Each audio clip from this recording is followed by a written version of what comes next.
Salut à toutes et à tous, bienvenue sur Acropolis, j'espère que vous allez bien, je suis très content de vous retrouver, il est 14h30, on est quelle date putain, j'ai pas mes repères, c'est l'horreur. On est le 18 avril 2018. Salut Sylvain la régie, comment tu vas? Bonjour, ça va et toi? Ça va très bien, bonjour, on est le 18 avril 2018, il est très exactement 14h30, on est mercredi et on va commenter ensemble la séance de questions d'actualité au gouvernement à l'Assemblée nationale qui va commencer dans une demi-heure. On va prendre le temps d'en discuter d'ici là parce qu'on a pas mal de trucs à dire et notamment l'un des trucs que je voulais vous dire, c'est qu'aujourd'hui exceptionnellement on n'est pas à Paris, on n'est pas dans nos studios, on est à Orléans en direct de la fac d'Orléans où est organisée une journée de rencontre de volontaires en service civique et on est en partenariat avec la Ligue de l'enseignement qui organise cette journée. Et au Magie, vous allez pouvoir découvrir qui sont ces personnes dans le public. Vas-y, mets l'image. Voilà. Comment ils sont beaux, oh là là, voilà. Donc ça c'est tous les volontaires en service civique. Qui participent à l'atelier aujourd'hui, qui sont en train de vous regarder sur les écrans, et qui vont regarder cet après-midi l'émission en direct depuis cette salle. Et moi en fait je suis en face d'eux, là je les ai devant moi, ils sont encore plus beaux en vrai, si vous les voyez vous pourriez le dire. Mais voilà. Donc ça c'est un petit peu la particularité de cette séance d'aujourd'hui. C'est une émission, donc c'est la même émission que d'habitude, hein, ça va pas changer, c'est juste qu'on est un peu ailleurs, donc on a pris la bagnole tôt ce matin, on a monté le matos et tout. On a galéré à trouver internet, on allait chercher une antenne 4G sur le toit, c'est l'enfer. Mais peu importe, l'important c'est que ça fonctionne. Donc voilà. Bonjour à tous, salut Tché, salut Arcturus, salut J-Marc, salut Barglin, salut Navarkel, salut Arcturus, salut Perceval, salut Julie, salut Tibbs, salut Sorbio, salut Buzy, salut J-Marc, salut Velania. Salut Zach, bonjour à tous, soyez les bienvenus. Acropolis bloque les facs, mais non on bloque pas, au contraire. C'est l'inverse. C'est l'inverse. C'est l'inverse. On débloque la citoyenneté des facs. Exactement. Mais je suis... ce jeu de mots est complètement pourri. Non, je suis surpris, la fac d'Orléans, j'ai pas l'impression qu'elle soit perturbée plus que ça. Je sais pas. C'est pas moi qu'il faut demander, c'est aux gens en face. Il y a des étudiants de la fac d'Orléans ici? Non, vous êtes pas. Non, bah en fait ils viennent de partout de la région centre, donc c'est pas. C'est grand la région centre. Mais non, enfin bref, peu importe. Ça fait longtemps que je t'ai pas allé à la fac. Donc voilà. Et toi, avec ta veste orange, tu es beau. Et bah voilà, on verra bien à qui ça s'adresse. Voilà, coucou, vous passez dans la télé. Bon bah c'est très sympa de votre part en tout cas, merci pour cet accueil pour les volontaires en service civique. Je rappelle hein, pour ceux qui ne le savent pas qu'un service civique c'est comment dire, c'est une modalité d'implication dans une association ou en tout cas au service d'un projet d'intérêt général. Ça peut aussi être dans le cadre d'une collectivité où vous donnez plusieurs mois dans l'année pour vous mettre au service d'un projet d'intérêt général. Voilà, c'est une espèce de bénévolat renforcé où vous touchez une indemnité mensuelle. Voilà. Et dans le cadre d'une mission de service civique, dans le cadre d'un volontariat, il y a des journées de formation comme la journée d'aujourd'hui. Voilà. Voilà. À part ça, qu'est-ce que je voulais vous dire? C'est une séance un petit peu particulière aujourd'hui à l'Assemblée nationale, puisque c'est une semaine un petit peu particulière à l'Assemblée nationale. Il n'y a pas eu de séance de questions au gouvernement hier, puisque Justin Trudeau, le Premier ministre canadien, était l'invité de l'Assemblée nationale où il a prononcé un discours. Il n'y a pas eu de conseil des ministres ce matin, pour une raison de calendrier que j'ai pas bien comprise, mais en gros ça aura lieu vendredi. Emmanuel Macron est dans les Vosges actuellement. Emmanuel Macron est dans les Vosges, et ben on lui souhaite bien du plaisir. Donc du coup voilà, il n'y a pas eu de conseil des ministres ce matin, alors que d'habitude c'est le mercredi matin le conseil des ministres. Donc voilà, donc c'est la seule séance de questions d'actualité au gouvernement de la semaine. Et l'autre truc qui est important, c'est que la semaine prochaine, comme on vous l'avait déjà dit, la semaine prochaine et la semaine d'après, c'est les vacances parlementaires, donc il n'y aura pas de questions d'actualité au gouvernement pendant les 2 semaines qui viennent. Donc en fait c'est un peu la seule semaine, c'est un peu la seule séance de questions d'actualité au gouvernement de cette période, qui est quand même une période un peu chaude niveau actualité, parce que vous l'avez remarqué, hein, je pense que vous êtes un peu comme moi, vous êtes un peu au courant. La France participe à des frappes de la coalition américaine et britannique et donc française sur des positions du régime de Bachar el-Assad suite à l'attaque au gaz, attaque chimique pardon, dans la Ghouta, attaque chimique qui fait l'objet d'un débat sur la scène internationale pour savoir si c'est vraiment une attaque de la part de Bachar el-Assad ou pas.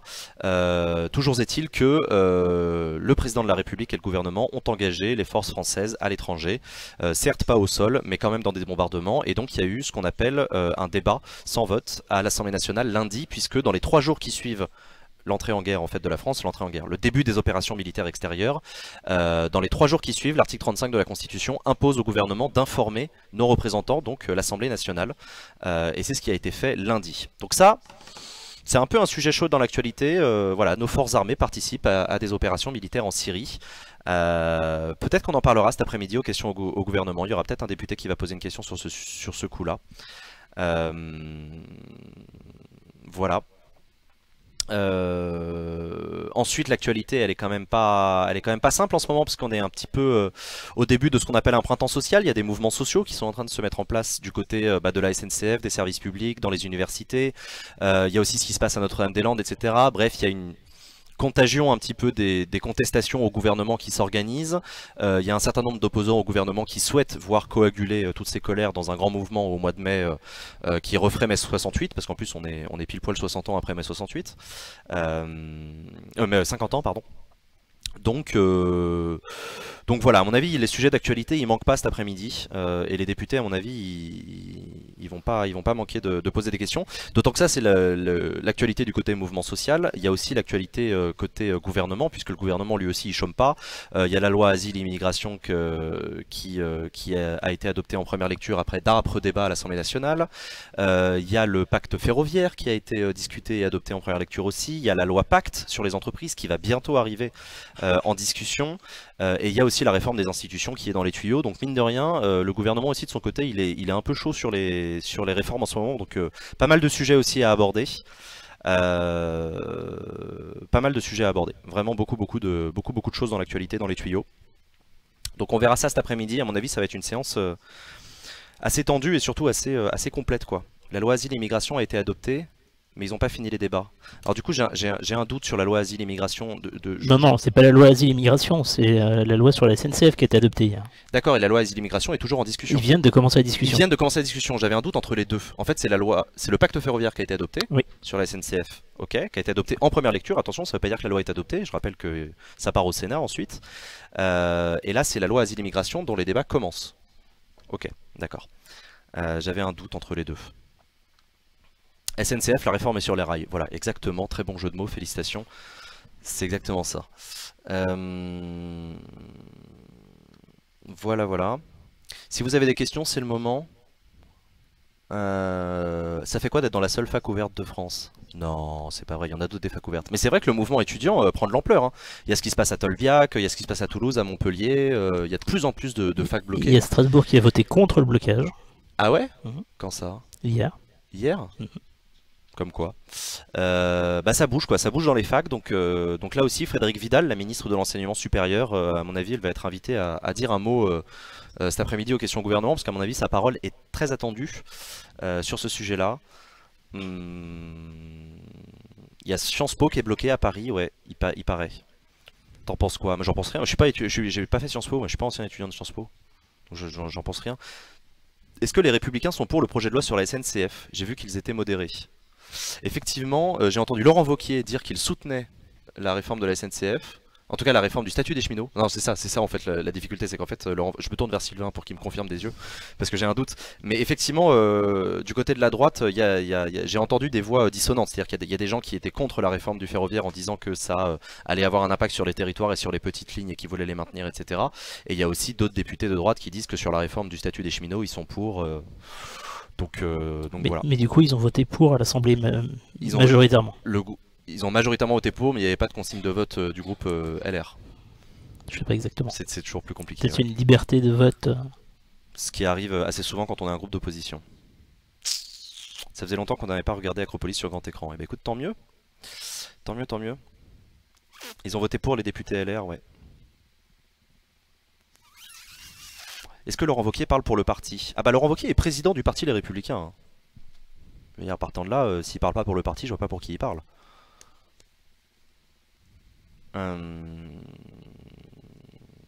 Donc voilà. Est-ce que tu penses que ça va passer facilement au Sénat? Je crois que le PS est divisé aussi.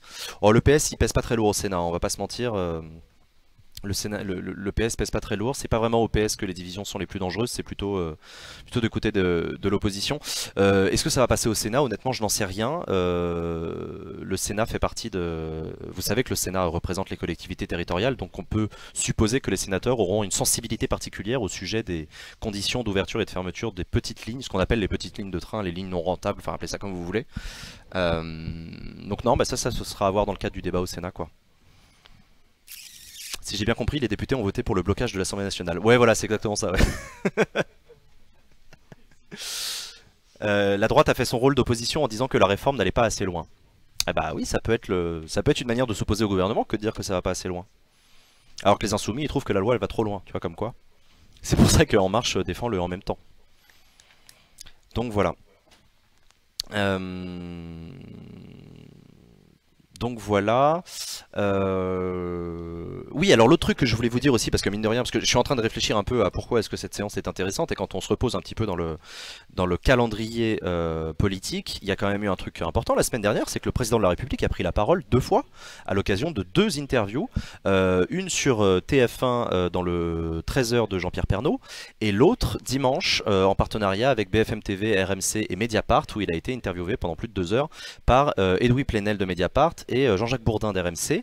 Voilà, c'est une interview qui a beaucoup fait parler d'elle, celle-ci, notamment sur sa forme, mais c'est pas le sujet le plus intéressant. Le sujet le plus intéressant, en tout cas politiquement, c'est que le président de la République, Emmanuel Macron, a pris la parole. Sa parole était attendue. Il y en avait beaucoup qui trouvaient qu'il était un peu trop silencieux ces dernières semaines, alors que le mouvement social commençait à monter. Donc il a pris la parole. Il a fait ce qu'on appelle une initiative médiatique. Il a décidé de donner 2 interviews la même semaine pour un peu reprendre du poil de la bête, pour faire ce qu'on appelle la pédagogie de ces réformes et de l'action du gouvernement. Et donc, sans surprise, on a entendu Emmanuel Macron défendre son gouvernement, défendre son action, l'argumenter, dire pourquoi il le faisait, etc. Mais pour l'instant, Emmanuel Macron maintient le cap. Enfin voilà, il est dans une logique de je ne lâcherai rien, je ne négocierai pas, je ne céderai pas devant les grévistes, la réforme ira à son terme. Etc. Donc pour l'instant, je suis pas sûr que le mot guerre de position soit une bonne référence, mais on peut dire que voilà, Emmanuel Macron souhaite rester droit dans ses bottes sur tous ces sujets qui sont quand même assez nombreux. Je suis le seul à avoir trouvé Macron plutôt bon dimanche soir. Non, Pouzou, t'es pas le seul. J'en ai vu plusieurs sur internet dire qu'ils avaient trouvé Macron combatif face à Plenel et Bourdin. C'était une émission intéressante, hein, Plenel-Bourdin, parce que c'est rare de voir le président de la République bousculé comme ça par des journalistes, ce qu'on appelle le journaliste d'irrévérence, qui est un truc très américain habituellement, mais en France en tout cas on n'est pas vraiment habitué. Mais voilà, d'ailleurs je sais pas trop ce que vous en avez pensé. J'ai trouvé les journalistes plus mauvais que lui. Pas beaucoup d'infos qui en sont sorties. Ok. Bah comme quoi. Il nous fait une Fillon. Non, je sais pas s'il nous fait une Fillon. Non, bah non, parce que Fillon il avait... Ouais non si, Fillon il était... Il avait pas reculé devant des mouvements de grève, Fillon. Sur la réforme des retraites. Ouais non. Le problème c'est que ce ne sont pas des journalistes spécialisés. Bah, Edoui Plenel, c'est le patron de Mediapart, c'est un journal d'investigation, il est spécialisé, si, bah, il fait de l'investigation quoi.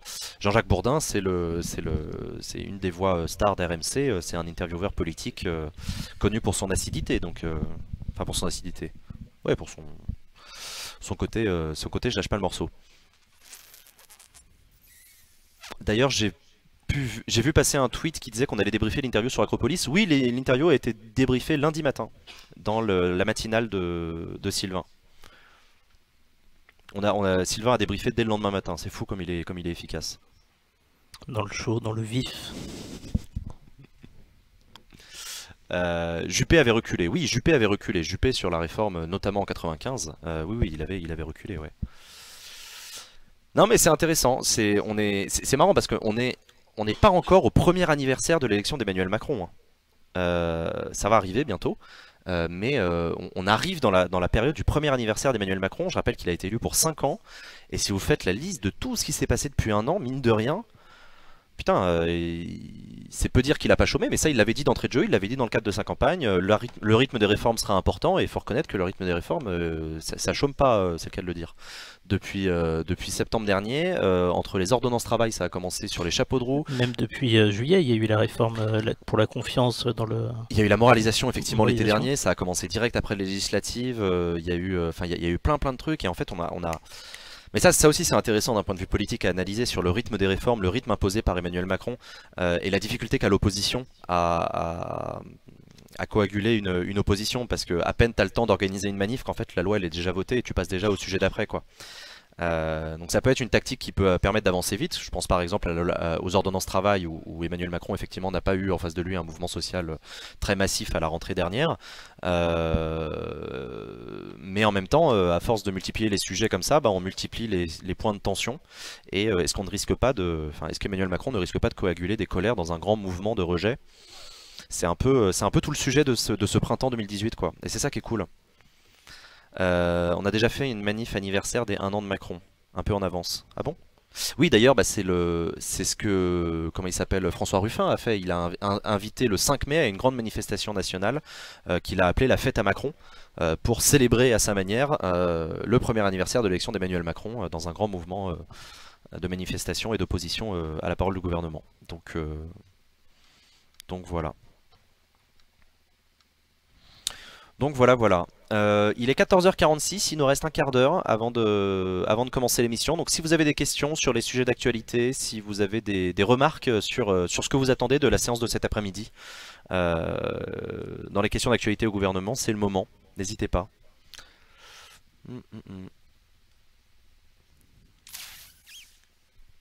Effectivement, Emmanuel Macron a également pris la parole devant le Parlement européen.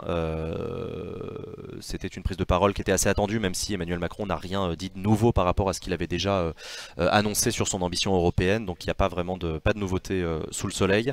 Emmanuel Macron qui a également lancé ses consultations citoyennes, ses consultations démocratiques sur la question citoyenne, sur la question européenne, pardon. Donc voilà, donc oui, une prise de parole d'Emmanuel Macron, notamment une prise de bec avec Florian Philippot. Alors évidemment, ça fait les choux gras des journaux, mais il n'y a pas grand-chose de nouveau sous le soleil quoi. Emmanuel Macron pro-européen pour l'intégration européenne et ses opposants qui lui reprochent une soumission au diktat de Bruxelles, etc. C'est assez classique comme échange d'arguments. Mon pavé est trop gros, du coup il n'est pas envoyé sur le chat d'Acropolis. Effectivement Pouzou, j'ai pas vu de pavé. Mais j'ai pas eu de blocage non plus du message. Il n'y a pas eu de blocage non plus, t'as dû avoir un problème ailleurs. Je lance un défi aux députés de ne poser aucune question sur la SNCF. Bah, le problème c'est que les députés viennent de voter la loi, donc à une large majorité. À une large majorité, donc quelle question est-ce que les députés pourraient poser au gouvernement alors qu'ils viennent juste de donner un satisfecit au gouvernement? Je sais pas. Enfin, tu vois, c'est bizarre de la part de. Ce serait bizarre que les députés disent au gouvernement qu'est-ce que vous comptez faire dans le cadre de la SNCF alors qu'ils viennent d'adopter une loi sur la SNCF, enfin ils viennent de prendre position. Je sais pas. Ils n'ont pas des questions les jeunes des services civiques? Si mais avant de commencer l'émission j'ai déjà eu un échange avec eux pour leur expliquer que le chat il est gentil. Et pour leur expliquer. Mais je répondrai à leurs questions s'ils en ont après l'émission, mais je crois que malheureusement ils vont devoir partir avant la fin. Peut-on espérer dans un futur proche un minimum d'implication du Front National dans les QAG? Alors c'est une question intéressante et j'expliquais ça tout à l'heure d'ailleurs aux volontaires en service civique. Le Front National a une petite dizaine de députés je crois et ce n'est pas suffisant pour constituer un groupe à l'Assemblée nationale. Et donc c'est la raison pour laquelle vous ne voyez pas les députés Front National aux questions au gouvernement, ou en tout cas que vous les voyez peu souvent. C'est parce qu'ils n'ont pas de groupe. Or, les questions au gouvernement sont réparties entre les groupes à l'Assemblée nationale au prorata du poids politique de chacun des groupes. Donc comme ils n'ont pas de groupe, ils ne pèsent rien, ils pèsent zéro. Ils sont ce qu'on appelle non inscrits. Donc c'est hyper compliqué pour le Front National d'exister politiquement à l'Assemblée nationale à partir du moment où ils sont pas assez nombreux pour faire un groupe et donc pour peser et pour poser des questions. Il y a une exception à ça, c'est le principe des députés non inscrits qui peuvent poser une question au gouvernement dans un principe de rotation. Donc par principe, il n'y a pas de député non inscrit et par exception, une fois de temps en temps, il y a un député non inscrit qui peut poser une question. Il n'y a pas eu de QAG hier. Non, il n'y a pas eu de QAG hier, effectivement, Navacrel. Il y avait une allocution de Justin Trudeau devant les députés en lieu et place de la séance de QAG. Le débat sur la Syrie a eu lieu lundi, je ne sais pas s'il y en aura aussi. Il est possible qu'on reparle de la Syrie, effectivement, c'est pas anodin, la France, le Royaume-Uni et les États-Unis qui frappent ensemble de manière coordonnée le régime de Bachar el-Assad, c'est un game changer dans le conflit syrien. Enfin c'est un game changer, je sais pas, mais c'est une intervention inédite. Donc voilà, il y a déjà eu un débat lundi, les députés ont déjà eu l'occasion de dire ce qu'ils en pensaient. Est-ce qu'ils remettront le couvert à l'occasion de cette séance de questions au gouvernement? C'est possible. C'est possible. Il y a 8 députés FN. Ouais, il y a 8 députés FN, mais si tu élargis un peu avec Enfin, les gens qui affiliés au FN, pas élus avec l'étiquette FN, mais affiliés, tu peux arriver à 10, quoi. Mais c'est pas suffisant. Assimilé, FN. Assimilé, je cherchais le mot. Merci beaucoup, Sylvain. C'est toujours un plaisir. Y a-t-il une chance d'avoir une question critique envers la répression de la ZAD de Notre-Dame-des-Landes? Oui, bien sûr, oui, bien sûr. Et ça ne m'étonnerait pas qu'il y en ait une. Je rappelle effectivement que la semaine dernière, il y a quand même eu, une répression des zadistes à Notre-Dame-des-Landes de la part des gendarmes mobiles sous le commandement de la préfecture et donc du gouvernement. Je rappelle que le préfet dépend du ministre de l'Intérieur. Donc oui, ce serait tout à fait normal qu'aujourd'hui un député prenne la parole pour demander au gouvernement des comptes sur ce qu'il se passe à Notre-Dame-des-Landes. Est-ce que l'opération est un fiasco? Où en sont les négociations avec les zadistes sur les projets agricoles pour l'avenir? Là, typiquement, c'est le genre de question d'actualité. Enfin, où est-ce qu'on en est? Alors l'actualité aujourd'hui, c'est qu'il y a une rencontre entre la préfète et les zadistes, ouais, sous la présidence de Nicolas Hulot. Nicolas Hulot, ouais. Oui, j'avais lu ça ce matin, effectivement. Ouais. Nicolas Hulot préside en personne une réunion entre les zadistes et la préfète. Donc, comme quoi, c'est la preuve qu'on est à haut niveau de négociation. C'est directement le gouvernement qui s'en charge.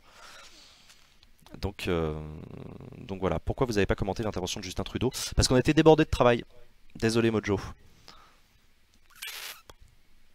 Assimiler FN, c'est moche pour eux d'avoir des assimilés alors qu'ils défendent la pureté des origines. Il y a aussi eu d'ailleurs le week-end dernier des grosses manifestations à Nantes de la part des zadistes, enfin des opposants à l'aéroport à Notre-Dame-des-Landes. Peut-être qu'on pourra avoir une question sur ce sujet aussi au ministre de l'Intérieur. Donc voilà. Il est 14h52, il reste exactement 8 minutes avant le début de la séance, donc si vous avez des questions, si vous avez des questions, moi ce que je voudrais vous demander, c'est ce que je demande à chaque fois. Si vous étiez député, quelle est la question que vous voudriez poser, vous, au gouvernement, aujourd'hui? Mettons que vous ayez été élu et que vous ayez l'opportunité de poser une question au gouvernement. Qu'est-ce que vous lui demanderiez? Y aura-t-il une question sur l'apéropolis de samedi dernier? Non.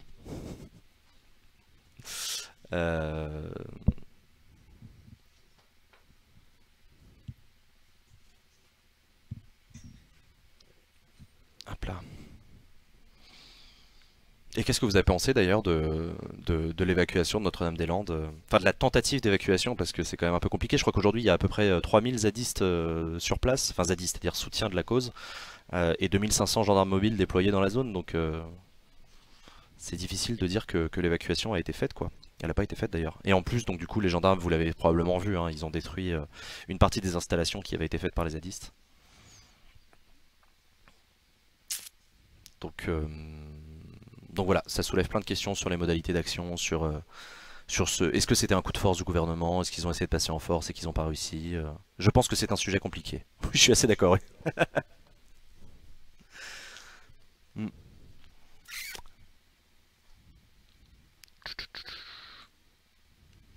Je regarde rapidement. Il y avait Air France qui était en grève aussi, et je crois la grève continue d'ailleurs, le mouvement de grève à Air France continue.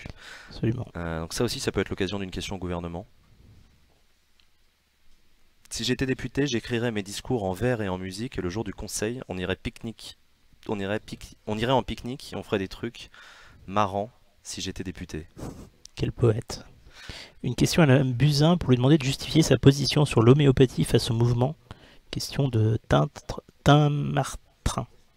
Ah oui, effectivement, il y a un mouvement FakeMed avec le hashtag FakeMed, effectivement, suite à je crois que le mouvement, ça a été notamment une tribune qui a été publiée dans Le Monde, je crois, si je dis pas de bêtises, d'un certain nombre de professionnels de santé et de médecins contre les fake médecines et notamment l'homéopathie. Effectivement, ça pourrait être l'occasion d'une question au gouvernement à Agnès Buzyn, la ministre de la Santé, pour savoir ce qu'elle pense de l'homéopathie et de son remboursement par la sécurité sociale. Le Conseil constitutionnel a répondu à une QPC d'un avocat sur la possibilité de réfuter, de donner son code PIN quand on est en garde à vue. Alors c'est un peu plus compliqué que ça en fait. Mais ça mérite une question, oui, probablement. Ça mérite sur la protection des données. Absolument. Oui, la tribune c'est dans le Figaro, c'est bien ce qui me semblait. C'est dans le FIG la tribune, ouais. Ok, c'était pas Le Monde. Merci pour cette précision, merci beaucoup à vous. Pourquoi il n'y a pas eu d'évacuation de la ZAD avant? Ah bah c'était enfin oui, on en avait déjà parlé hein, dans le cadre des QAG d'ailleurs. Il y avait déjà eu des députés qui demandaient au gouvernement d'intervenir et tout, et le gouvernement qui disait on prend le temps de la discussion, on laisse le temps aux zadistes de déposer des projets, etc. Puis il y avait le fait de ne pas pouvoir évacuer avant la fin de la trêve hivernale. Et oui, il y avait la trêve En plus. hivernale, oui, c'est vrai. Les prothèses auditives devraient être remboursées pour les personnes âgées, promesse de campagne, où ça en est? Bah, très bonne question au gouvernement. Effectivement, le candidat Macron l'avait promis, où est-ce que vous en êtes?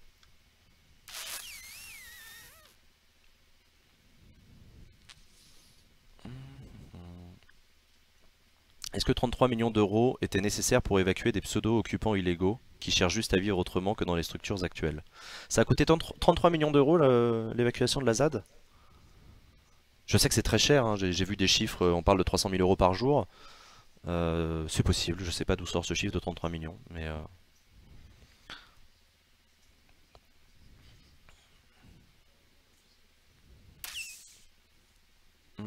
Buzyn, elle a dit qu'elle ne toucherait pas au remboursement de l'homéopathie. Eh bah écoute, si elle l'a dit, elle peut le redire. Il reste 4 minutes avant le début de la séance. Pourtant, la ZAD de Bure a été évacuée durant la trêve hivernale. Oui, c'est vrai. Bah d'ailleurs, il y a cet autre sujet-là, Bure, le projet d'enfouissement de déchets nucléaires à Bure, qui, à ma connaissance, n'a pas encore fait l'objet de questions gouvernementales. Si, il y en a eu une, Il me semble. il y a quelques semaines, mais pas beaucoup plus que ça. Donc voilà. Buzyn, elle a dit un truc du genre, tant que ça ne fera de mal à personne, on ne déremboursera pas.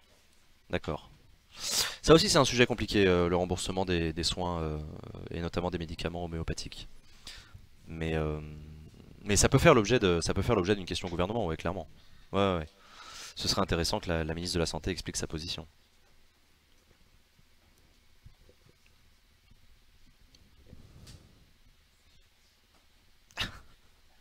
Il n'y avait pas de bâtiment à Bure, donc expulser des gens des forêts, c'est pas à la trêve hivernale, vu qu'ils sont déjà dehors. Ah, c'est peut-être la raison, ouais. Effectivement, de ce point de vue-là, c'est pas attaquable devant un tribunal.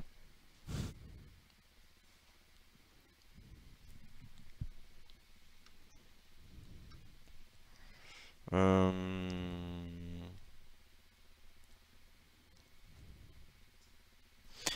Pour le droit du sol, ça marche peut-être en métropole, mais pas à Mayotte, où 3/4 de la population vivent sous le seuil de pauvreté. Cela n'a rien à voir avec le fait d'être de gauche ou de droite, mais juste que l'île n'a pas les moyens matériels d'accueillir tout le monde. Du coup, pas mal d'habitants viennent chez moi en Martinique. Ah, t'es en Martinique, Rose-Bali, c'est cool.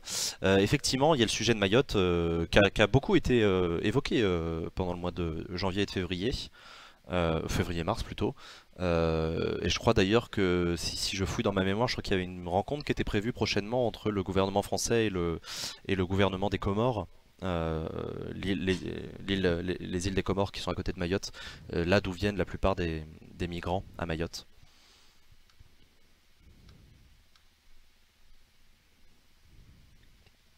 Ah oui, putain, t'as raison, Kylian, j'avais complètement oublié. Il y a aussi le président qui s'est prononcé en faveur d'une éventuelle jour férié travaillé le lundi de Pentecôte proposé par la ministre de la Santé. Quelle est la position du gouvernement à ce sujet? Il n'a pas forcément dit qu'il était en faveur. Il n'a pas dit qu'il était en faveur, il a dit que c'était sur la table. Et effectivement, Agnès Buzyn a confirmé, mais évidemment qu'elle a confirmé ce que dit le président. Mais dans une matinale de radio, je crois qu'Agnès Buzyn, la ministre de la Santé, a dit que le gouvernement réfléchissait à un nouveau jour un nouveau jour férié qui serait travaillé et qui permettrait de financer ce qu'on appelle la dépendance. Alors ça, c'est un sujet hyper intéressant. La dépendance, c'est un peu le quatrième risque de la sécurité sociale.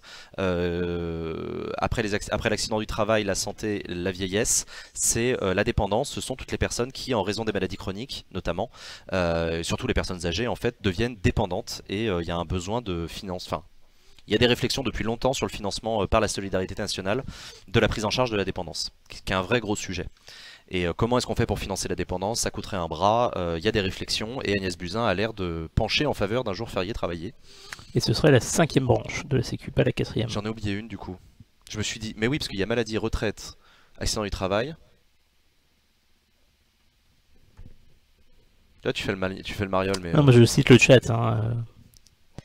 Attends, je suis fatigué. Travail chez Acropolis. Vous le savez, vous, les volontaires? Les branches de la sécurité sociale?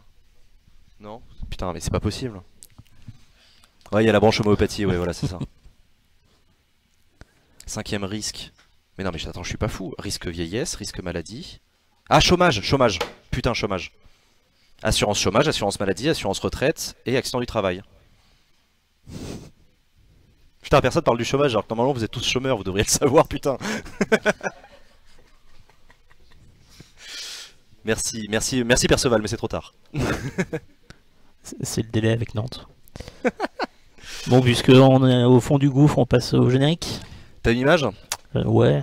Ouais, vite fait. Bon allez, chers amis, on se met un générique dans les oreilles, on se retrouve tout de suite en direct du Palais Bourbon pour la séance de questions d'actualité au gouvernement. Générique, à tout de suite.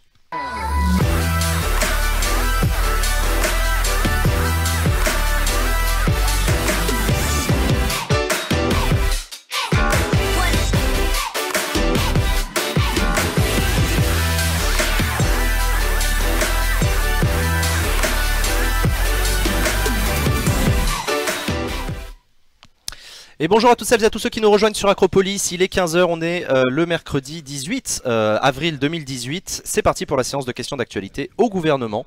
Dès que Sylvain aura retourné l'écran pour que je puisse avoir un visu. Ouais, je te retournerai l'écran dès que j'aurai du son. Dès que tu auras du son, ok d'accord. Pas de souci. La séance de questions au gouvernement qui va donc commencer. Aujourd'hui il n'y aura pas 15 questions mais 16 puisqu'il y a effectivement un député non inscrit qui va poser une question. Et voilà quoi. Étudiant en stage, c'est assez proche de chômeur. Oui. Tu confirmes, Raphaël? Non, mais j'ai vraiment hâte de voir ce qu'ont prévu les députés aujourd'hui comme question au gouvernement.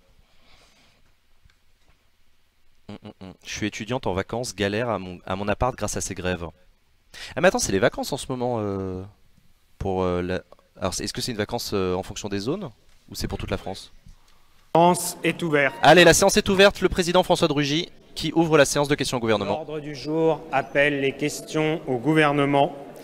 Et la première question est posée par monsieur Jean-Pierre Vigier. Jean-Pierre Vigier, premier député à intervenir pour le groupe Les Républicains. On l'écoute. Monsieur le Premier ministre, vous aviez déjà cédé une fois face aux zadistes en abandonnant le projet d'aéroport de Notre-Dame-des-Landes et en vous asseyant sur le résultat d'un référendum démocratique. Vous cédez une deuxième fois face aux zadistes en renonçant à les évacuer une fois pour toutes. Non seulement la ZAD n'a pas été évacuée, mais les zadistes, profitant de votre faiblesse, sont chaque jour un peu plus nombreux à venir défier l'autorité de l'État. La situation est aujourd'hui complètement enlisée et votre gouvernement semble impuissant. Alors qu'on voit Gérard Collomb à l'image, le ministre de l'Intérieur chargé de l'évacuation des zadistes, si je puis dire. Par quelques individus ultra-violents. On assiste même à des scènes de guérilla avec des jets de bombes artisanales, d'acide ou de cocktails Molotov sur les gendarmes. Je tiens ici à saluer le travail exemplaire, le courage. Jean-Pierre Vigier, le député d'opposition qui fait applaudir le travail des gendarmes, notamment des gendarmes mobiles chargés d'évacuer la zone à défendre, la ZAD de Notre-Dame-des-Landes. Jean-Pierre Vigier qui s'en prend au gouvernement, qui plie selon lui devant les zadistes. Désormais de leurs réserves en dénonçant votre immobilisme et votre démission politique. Jean-Pierre Vigier qui ne mâche pas ses mots contre le gouvernement, il voudrait qu'il y ait plus de sévérité à Notre-Dame-des-Landes. Quelques-uns imposent leurs lois alors que l'État leur a tout cédé. Monsieur le Premier ministre, au-delà des coups de menton, quand allez-vous enfin rétablir l'autorité de l'État? Le rétablissement de l'autorité de l'État, c'est ce que demande Jean-Pierre Vigier à Notre-Dame-des-Landes. Il est conseiller régional d'Auvergne-Rhône-Alpes et il pose une question au gouvernement. Il est titulaire d'un DEA en informatique et il a été directeur général des services. Et la réponse va être apportée directement par le Premier ministre, Édouard Philippe, qui souhaite prendre la parole sur la ZAD. On l'écoute. Le député, vous m'interrogez sans coup de menton sur la situation sur la ZAD. Ça, c'était ironique. Répondre le plus précisément possible, car la question que vous posez est évidemment et parfaitement légitime. Le 17 janvier dernier, j'ai indiqué, après avoir beaucoup consulté, beaucoup écouté, après m'être rendu sur place également, j'ai indiqué quelle était la position du gouvernement s'agissant du très ancien projet de construction d'un aéroport à Notre-Dame-des-Landes. J'ai indiqué avec clarté, je crois, monsieur le député, je ne pense pas que sur ce point-là vous puissiez me démentir, que ce projet ne se ferait pas, qu'il y était mis un terme, que les terres qui avaient été réservées pour la construction de cet aéroport devaient retrouver définitivement leur vocation agricole et que les occupants illégaux des parcelles en question devraient avoir libéré les lieux et que si tel n'était pas le cas à la fin de la trêve hivernale, nous prendrions nos responsabilités pour faire qu'il en soit ainsi. C'est le sens et c'est les mots précis que j'ai utilisés au mois de janvier. À la fin de la trêve hivernale, au début du mois d'avril, il y a quelques jours, nous avons engagé, sous le commandement du directeur général de la Gendarmerie nationale, sous le pilotage opérationnel permanent du ministre d'État, ministre de l'Intérieur, nous avons engagé une opération visant précisément à faire en sorte que les occupants illégaux soient expulsés. Il ne vous a pas échappé, monsieur le député, que cette opération a été réalisée et préparée puis réalisée avec un très grand professionnalisme par la Gendarmerie nationale. En coopération très étroite avec le parquet, bien entendu, et avec l'ensemble... FIMAT. C'est FIMAT qui a fait un don de 200 bits. Merci beaucoup, FIMAT. Notamment saluer l'implication des pompiers, saluer l'implication de l'ensemble des personnels qui concourent à cette opération. Nous avons... Édouard Philippe qui met en avant le professionnalisme de la préparation de l'opération d'évacuation de la ZAD Notre-Dame-des-Landes. On sent que les députés ne sont pas convaincus sur le coup du professionnalisme. Sur les parcelles en question. Ces 29 parcelles, après avoir été déconstruites, sont en train d'être déblayées, ce qui prend du temps car la masse de matière accumulée est considérable.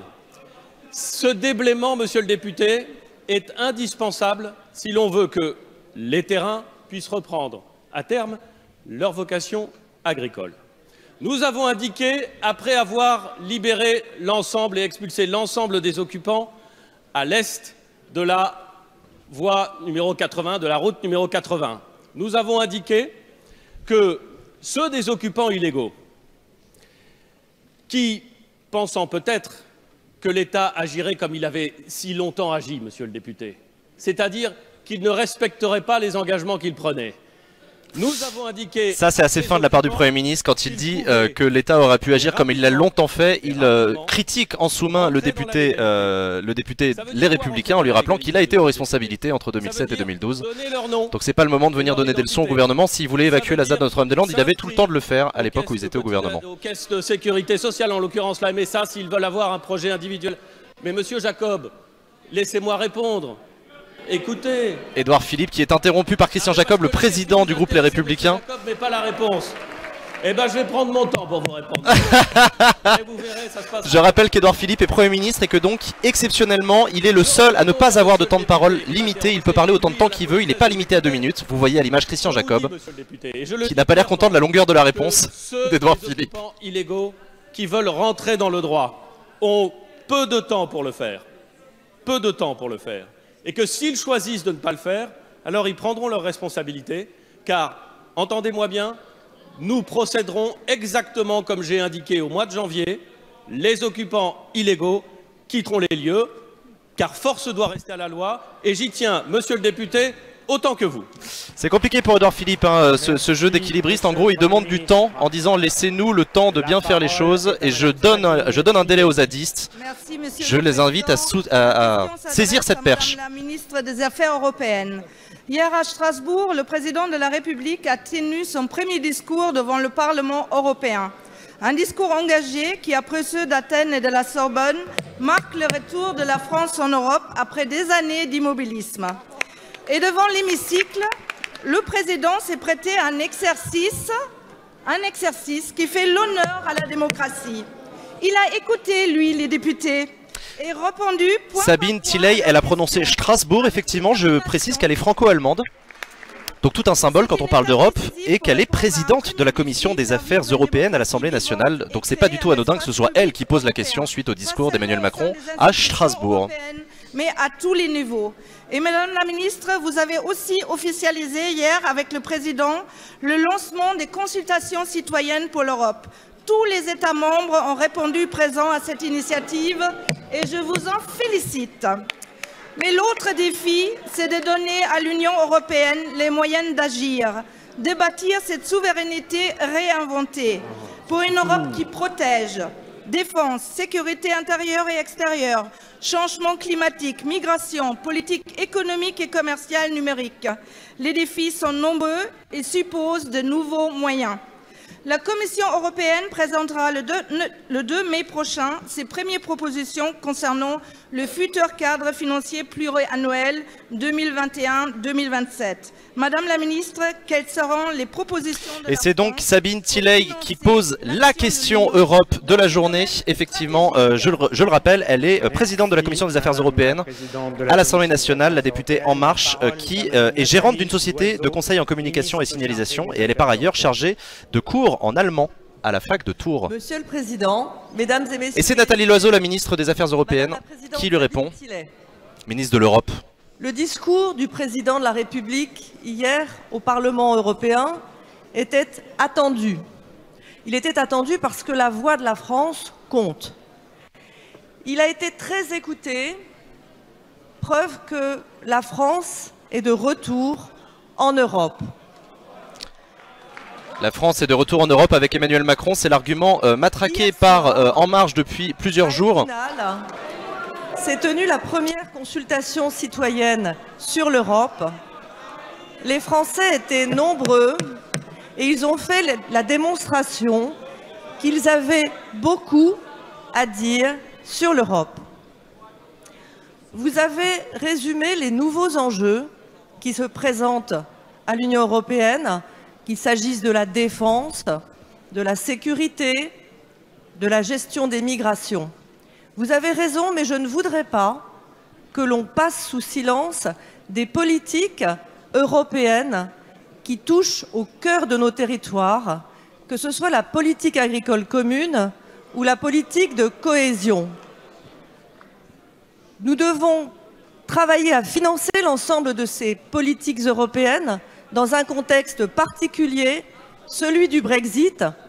Le Royaume-Uni va partir et avec lui 12 milliards d'euros par an qui vont manquer au budget européen. Alors quelle est la proposition de la France ? Des nouvelles priorités impliquent qu'il y ait des nouvelles ressources propres. C'est le sens de la taxation sur les GAFA que nous proposons. Les GAFA, je rappelle, ce sont les grands groupes technologiques, Google, Amazon, Facebook, Microsoft. On a vu un plan sur Marine Le Pen en train de lire Le Canard enchaîné. Oui, Marine Le Pen est en train de lire Le Canard enchaîné, oui. Loyale vis-à-vis des entreprises des pays qui ne respectent pas les mêmes... Je rappelle qu'Emmanuel Macron a annoncé dans ses interviews de la semaine dernière qu'il n'y aurait pas de nouvel impôt d'ici à 2022. Monsieur Olivier Becht.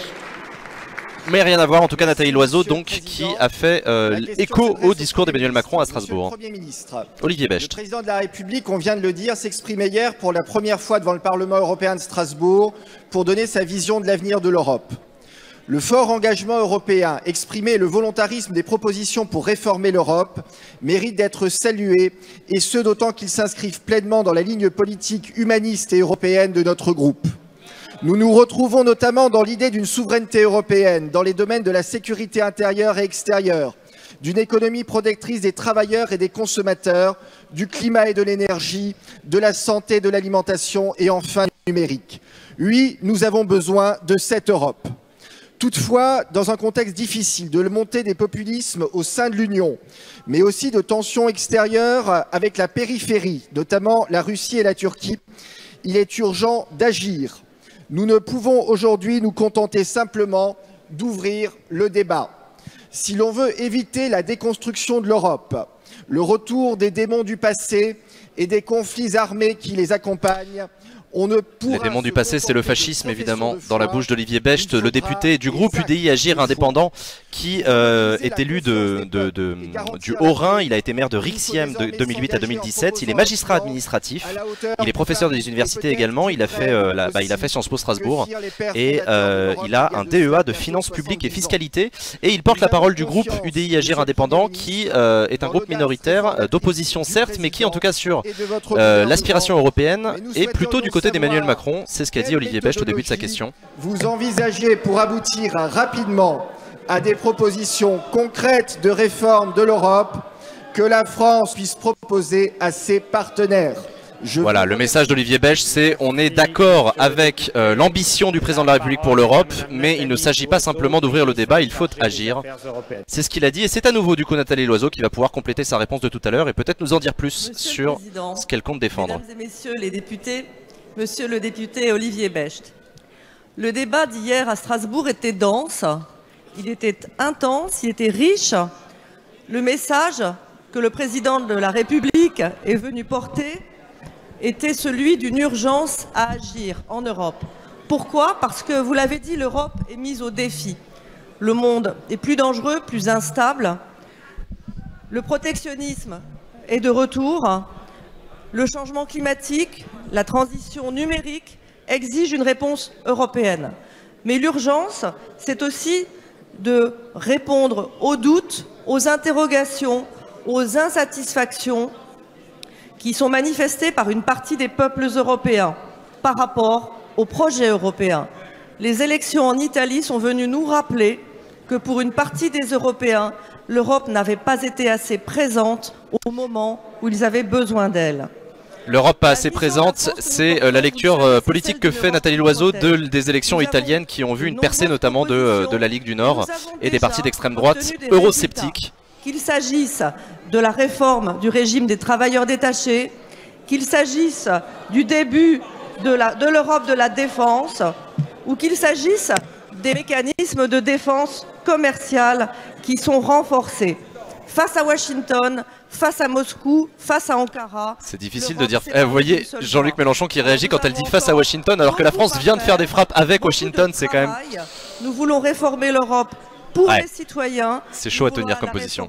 Avec les citoyens, c'est l'objet des consultations citoyennes pour l'Europe, pour que le visage de l'Europe de demain... Et donc, Nathalie Loiseau qui fait la publicité de ces consultations citoyennes pour l'Europe. D'ailleurs, si vous voulez y participer, n'hésitez pas. Le gouvernement vous y invite. Mes chers collègues, je vous invite à respecter encore une fois et les orateurs ou les oratrices qui posent des questions ou qui répondent. On se plaint suffisamment qu'on ne parle pas assez de l'Europe dans ce Parlement pour que lorsque l'on en parle, les voix ne soient pas couvertes par du chahut ou du brouhaha. François de Rugy qui demande aux députés de bien vouloir se calmer. Je rappelle que François de Rugy, président de l'Assemblée nationale, n'est pas le supérieur hiérarchique des députés. Il est un collègue parmi les autres et il appelle ses collègues à un peu plus de calme, notamment quand on parle d'Europe. Ma question s'adresse à monsieur le ministre de l'Europe et des Affaires étrangères, Jean-Yves Le Drian.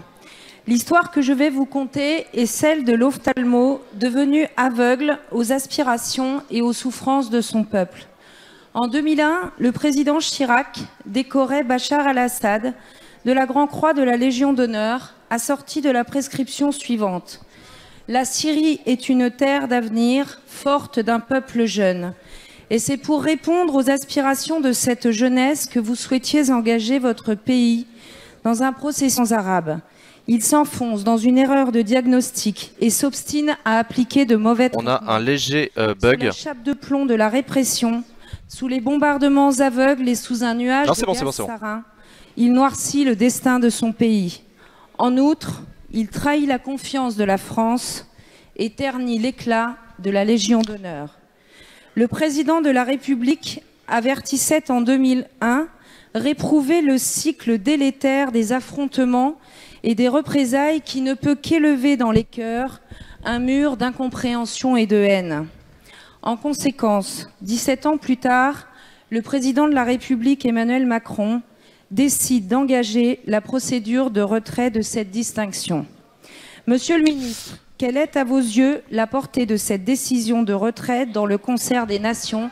Sereine Mauborgne, qui est infirmière libérale de profession et qui pose la question Bachar el-Assad du jour, évidemment, effectivement plutôt, sur la question de la Légion d'honneur. Bachar el-Assad a reçu la Légion d'honneur en 2001 et Emmanuel Macron, le président de la République, et donc chef de l'ordre de la Légion d'honneur, a engagé la procédure de retrait de la décoration du boucher d'Alep, en tout cas comme il est appelé par ceux qui l'accusent d'être à l'origine des bombardements. Jean-Yves Le Drian, le ministre des Affaires étrangères, qui répond. Il précise que la distinction de la Légion d'honneur peut être retirée dès lors que la personne concernée a eu un comportement contraire à l'honneur ou dès lors que son comportement était de nature à nuire aux intérêts de la France ou aux causes que la France soutient. Qui ne voit que cette situation s'applique à Bachar el-Assad. Plusieurs années après avoir reçu cette distinction, Bachar el-Assad, par la répression sauvage et indiscriminée qu'il a initiée, par les multiples crimes qu'il a ordonnés ou commis, est devenu... Prouvez-le, vous avez entendu Jean Lassalle demander à Jean-Yves Le Drian directement de prouver l'implication de Bachar el-Assad. Impressionnant. Je voudrais rappeler qu'en 2015, sous le quinquennat précédent, au vu d'un rapport qui s'est appelé le rapport César, d'un ancien membre des services de photographie de M. Bachar el-Assad, rapport qui publiait 55 000 photos, toutes empreintes d'une très grande cruauté. Du fait de la publication de ce rapport, mon prédécesseur avait estimé nécessaire de mettre en œuvre des poursuites pénales conduisant le... Son prédécesseur, c'est Laurent Fabius, aujourd'hui président du Conseil constitutionnel, je le rappelle. De Bachar el-Assad. Voilà quelle est la réalité. Et voilà, Madame la députée, pourquoi la procédure de retrait de la Légion d'honneur a été engagée à l'encontre de Bachar el-Assad il y a quelques mois. Cette procédure J'avoue que c'est quand même bizarre de parler de la Légion d'honneur alors que la France vient de lancer des missiles C'est Macron qui a lancé la procédure. Ouais, non mais c'est juste apporter la question sur ce sujet-là. C'est une manière d'aborder le sujet syrien qui est quand même un peu bon. Peu importe. Adrien Quatennens, le député insoumis, on l'écoute. La République a estimé que la mise en place d'une deuxième journée de solidarité était une piste intéressante à examiner pour financer notre protection sociale et en particulier la dépendance. Tout en promettant aucune hausse d'impôts, le président projette donc que chaque Français travaille gratuitement une journée de plus pour rééquilibrer les finances sociales. Pour les salariés au SMIC, c'est une perte qu'on peut estimer à 80 € par an. Voilà qui vient doucher les espoirs de celles et ceux qui estimaient que, malgré sa dureté pour les retraités, la bascule des cotisations sociales salariales vers la CSG allait leur rapporter le fumeux 13e mois, décrit un temps par les éléments de langage du gouvernement. Résumons. Il faudrait augmenter la CSG pour les retraités, pour aider ceux qui travaillent, lesquels devraient travailler une journée de plus pour financer la dépendance des retraités. C'est un formidable tour de passe-passe. Adrien Quatennens, le député insoumis, qui pointe l'absurdité de la logique du gouvernement. On augmente la CSG pour soutenir les travailleurs et on demande aux travailleurs de travailler plus pour soutenir les retraités. Avec les actionnaires. Car c'est en moyenne le nombre de jours qu'un salarié travaille chaque année pour les rémunérer. C'était seulement 10 dans les années 80. Le président a également dit vouloir remettre la France au travail. Mais c'est précisément parce qu'elle travaille déjà et durement que ses actionnaires s'enrichissent autant. Plutôt que d'instaurer la solidarité entre les plus pauvres en prenant aux uns pour donner aux autres, il est grand temps d'établir la solidarité du capital envers le travail. 26 jours sont à votre disposition pour cela. Alors, monsieur le Premier ministre, je vous le demande, quand allez-vous enfin mettre à contribution l'exorbitant... C'est vrai que la question est bien posée, Adrien Quatennens, qui demande au gouvernement de ne pas mettre en place une solidarité entre les pauvres pour s'aider entre eux, mais d'aller chercher l'argent là où il est, en gros dans la poche du capital. Adrien Quatennens, qui est primo-député du Nord, qui siège à la Commission des Affaires sociales et qui était, je le rappelle, conseiller clientèle chez EDF auparavant. Mesdames et messieurs... Agnès Buzyn, la ministre des Solidarités et de la Santé, qui lui répond. Vous soulevez la question de la dépendance et de son financement. Nous avons eu l'occasion plusieurs fois d'échanger dans cet hémicycle sur le vrai sujet, le vrai défi qui est devant nous, qui est le financement de 5 millions de personnes âgées de plus de 85 ans en 2050, alors que nous sommes aujourd'hui seulement 1,5 million. Et nous avons vu à quel point la prise en charge des personnes âgées dans notre pays aujourd'hui est difficile pour les professionnels en EHPAD, mais elle est aussi difficile pour les professionnels qui interviennent à domicile. Nous avons, dans le cadre du changement de la tarification des EHPAD, abouti à une mesure de compensation des effets négatifs de la réforme qui permettra aux EHPAD aujourd'hui d'être bénéficiaires de la réforme ou neutralisés. Mais cela ne fait que gagner quelques années et nécessite évidemment que nous ouvrions le débat de la dépendance, qui est un débat de société. Je n'ai pas compris pourquoi elle a parlé des EHPAD dans le cadre de la prise en charge de la dépendance. Il m'interrogeait interrogé sur les pistes, il m'interrogeait sur les assurances privées, sur l'ONDAM, et a été évoquée la journée de solidarité qui avait été mise en place par M. Raffarin, qui avait été une solution trouvée à l'époque, qui évidemment ne règle pas tout, puisque le sujet que nous avons devant nous, c'est quel modèle pour le vieillissement. L'EHPAD n'est pas le seul modèle. Quel modèle de qualité de vie, quel choix pour les personnes âgées, quel accompagnement entre Adrien Quatennens qui lui a fait signe en disant la question c'est le pognon, hein, arrête de nous la faire là. Comment tu finances la dépendance? Agnès Buzyn qui a commencé sa réponse en disant le problème qui est on a 1,5 million de personnes de plus de 85 ans aujourd'hui et dans les 20 ans qui viennent on va multiplier ce chiffre par 4. Comment on fait pour financer tout ça? Elle n'a pas apporté de réponse. Dommage. Ministre de l'Intérieur.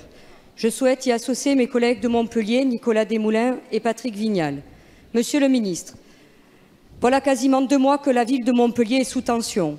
Après l'expulsion d'étudiants de la faculté de droit par des individus encagoulés, le sabotage des serveurs informatiques de la faculté Paul Valéry, Montpellier a été une nouvelle fois victime d'actes inqualifiables. Ce samedi 14 avril, dans le cadre d'une manifestation dont le parcours avait été n'avait pas été préalablement déclaré, 200 individus au visage dissimulé ont pénétré le quartier de l'Écusson, venus armés de pierres et de marteaux, avec la volonté délibérée d'entrer en confrontation avec les forces de l'ordre. Ces professionnels du désordre ont saccagé et incendié le matériel urbain, ainsi que les vitrines et façades des commerçants du centre-ville. Permettez-moi d'avoir ici une pensée pour les 7 fonctionnaires de police blessés au cours de cette intervention. Loin de plaider l'apaisement, l'élu de la circonscription s'est ému dans le cadre d'un communiqué d'un dispositif policier disproportionné et incompréhensible. Merde, c'est qui le député de la circonscription de Montpellier dont parle Patricia Miralles? Elle a l'air de s'en prendre directement à un de ses collègues. Au dérapage. Sur les réseaux sociaux, d'autres parlementaires se sont satisfaits de ces manifestations sans elle vise directement la France insoumise et les communistes. Ni les dérapages abjects. Alors non, les forces de l'ordre ne cherchent pas à favoriser la violence. Non, ça ne fait pas du bien à un commerçant, pour reprendre les mots utilisés par les réseaux sociaux. Patricia Miralles qui se fait applaudir au moment où elle s'émeut des violences qui ont émaillé le centre-ville de Montpellier. Patricia Miralles, elle a parlé des commerçants, elle a elle-même ouvert une parfumerie quand elle avait 22 ans. Et ensuite, elle s'est rapprochée du président Georges Frêche, président du conseil régional. Quelles seront les réponses apportées aux actes inqualifiables dont les Montpelliéraines et les Montpelliérains ont été victimes samedi dernier? Je vous remercie. Merci. Patricia Miralles qui reçoit un tonnerre d'applaudissements alors que dans sa question, elle s'en est prise directement à ses collègues de la gauche qui, selon elle, sur les réseaux sociaux, ont plutôt soutenu les casseurs que les policiers. Monsieur le Président, on écoute Gérard Collomb, le ministre de l'Intérieur. Mesdames et messieurs les députés, ce qui s'est passé à Montpellier samedi dernier est totalement inacceptable. Chacun a le droit... J'ai pas entendu qui a gueulé, mais il y a quelqu'un qui a dit c'est comme à Notre-Dame-des-Landes. Mais il ne faudrait pas faire en sorte que la convergence des luttes puisse être synonyme de la convergence des casseurs. À Montpellier, ils étaient 200, cagoulés, armés de pierres, de boules de peinture, d'engins incendiaires. Boules de pétanque. Ils se sont livrés à des dégradations inqualifiables de commerces et d'établissements. Ces individus-là n'étaient pas là pour exercer leur droit de manifester. Ils n'étaient pas là pour protester, contester, dénoncer. Ils n'étaient pas là pour exprimer leur opinion. Non, ces individus, comme une partie de ceux qui étaient présents dans le centre de Nantes, étaient là pour dégrader, pour casser, pour prendre à partie, pour blesser des policiers. Gérard Collomb qui c'est son rôle de ministre de l'Intérieur et donc de premier flic de France qui s'en prend aux méchants casseurs, alors qu'on entend sa prise de parole qui est légèrement couverte par la gauche qui attire son attention sur la ZAD de Notre-Dame-des-Landes en disant que les casseurs là-bas ce sont les CRS en gros, enfin les gendarmes mobiles. 7 policiers ont été blessés. Nous avons affaire à des policiers d'une grande retenue. Les casseurs seront demain déférés devant la justice et condamnés. Voilà Gérard Collomb qui se fait applaudir par sa majorité alors qu'il condamne les casseurs de Montpellier comme de Nantes. Et on avance avec Richard Ramos. Ma question s'adresse au ministre de l'Éducation nationale. Les métiers d'art traversent une crise angoissante. Le recrutement de la main-d'œuvre dans les métiers d'art et de l'artisanat est un problème de plus en plus compliqué. Quelles sont les causes de cette crise? La plus sérieuse, c'est le marasme de l'apprentissage. Il n'y a plus d'émulation. La production manuelle est anonyme. Le goût de l'artisanat n'est plus stimulé. Le travail en série trouve des bras, alors que le travail artisanal et d'art, c'est le cerveau. Le remède existe. Il faut prendre sa personnalité à l'ouvrier. Il faut que l'auteur d'un fauteuil, d'une table, d'un bronze, d'une serrure ait l'espoir de pouvoir exposer son œuvre et de recevoir les plus hautes récompenses. Ces propos, Monsieur le Ministre, pourraient paraître d'actualité. Ils ont pourtant été écrits en 1913 par Lucien Coltz, l'un des fondateurs du meilleur ouvrier de France, élu de la République et fervent défenseur des savoir-faire français. Comme vous le savez, Monsieur le Ministre, ce noble concours traverse quelques turbulences, tant dans son organisation que dans les craintes d'un abaissement de son niveau. La France ne le mérite pas. J'étais hier avec une centaine d'entre eux pour comprendre leur inquiétude. Ah, on a un petit bug de connexion alors que Richard Ramos attire l'attention du gouvernement sur la situation du concours du meilleur ouvrier de France qui, selon lui, est en danger. Enfin, selon aussi le concours, apparemment, il a parlé de quelques turbulences. Richard Ramos qui est un député MoDem, grand défenseur des centres-villes, des artisans, des petits commerces, contre la malbouffe, contre les grandes surfaces. Ce sont ses engagements depuis très longtemps, Richard Ramos. Plus fort, Monsieur le Ministre. Il faut que le secteur privé, notamment la grande distribution alimentaire, ne rentre pas dans ce concours qui nuit à l'image et au rayonnement de ce bon concours. Vous partagez, Monsieur le Ministre, je le sais, comme l'ensemble des députés ici dans cet hémicycle, l'impérieuse nécessité de promouvoir l'excellence de l'apprentissage française. Le concours de meilleur ouvrier de France a besoin de votre intervention, Monsieur le Ministre. Ils sont nombreux, Monsieur le Ministre, à attendre de vous que vous puissiez faire quelque chose. Richard Ramos qui demande une action du ministre de l'Éducation nationale en faveur du concours du meilleur ouvrier de France pour permettre aux apprentis et aux artisans de montrer leur art. Et on écoute Jean-Michel Blanquer qui va lui répondre. Monsieur le député Ramos, merci pour cette question qui met l'accent sur des éléments essentiels pour la société française. Vous l'avez dit, d'abord l'artisanat.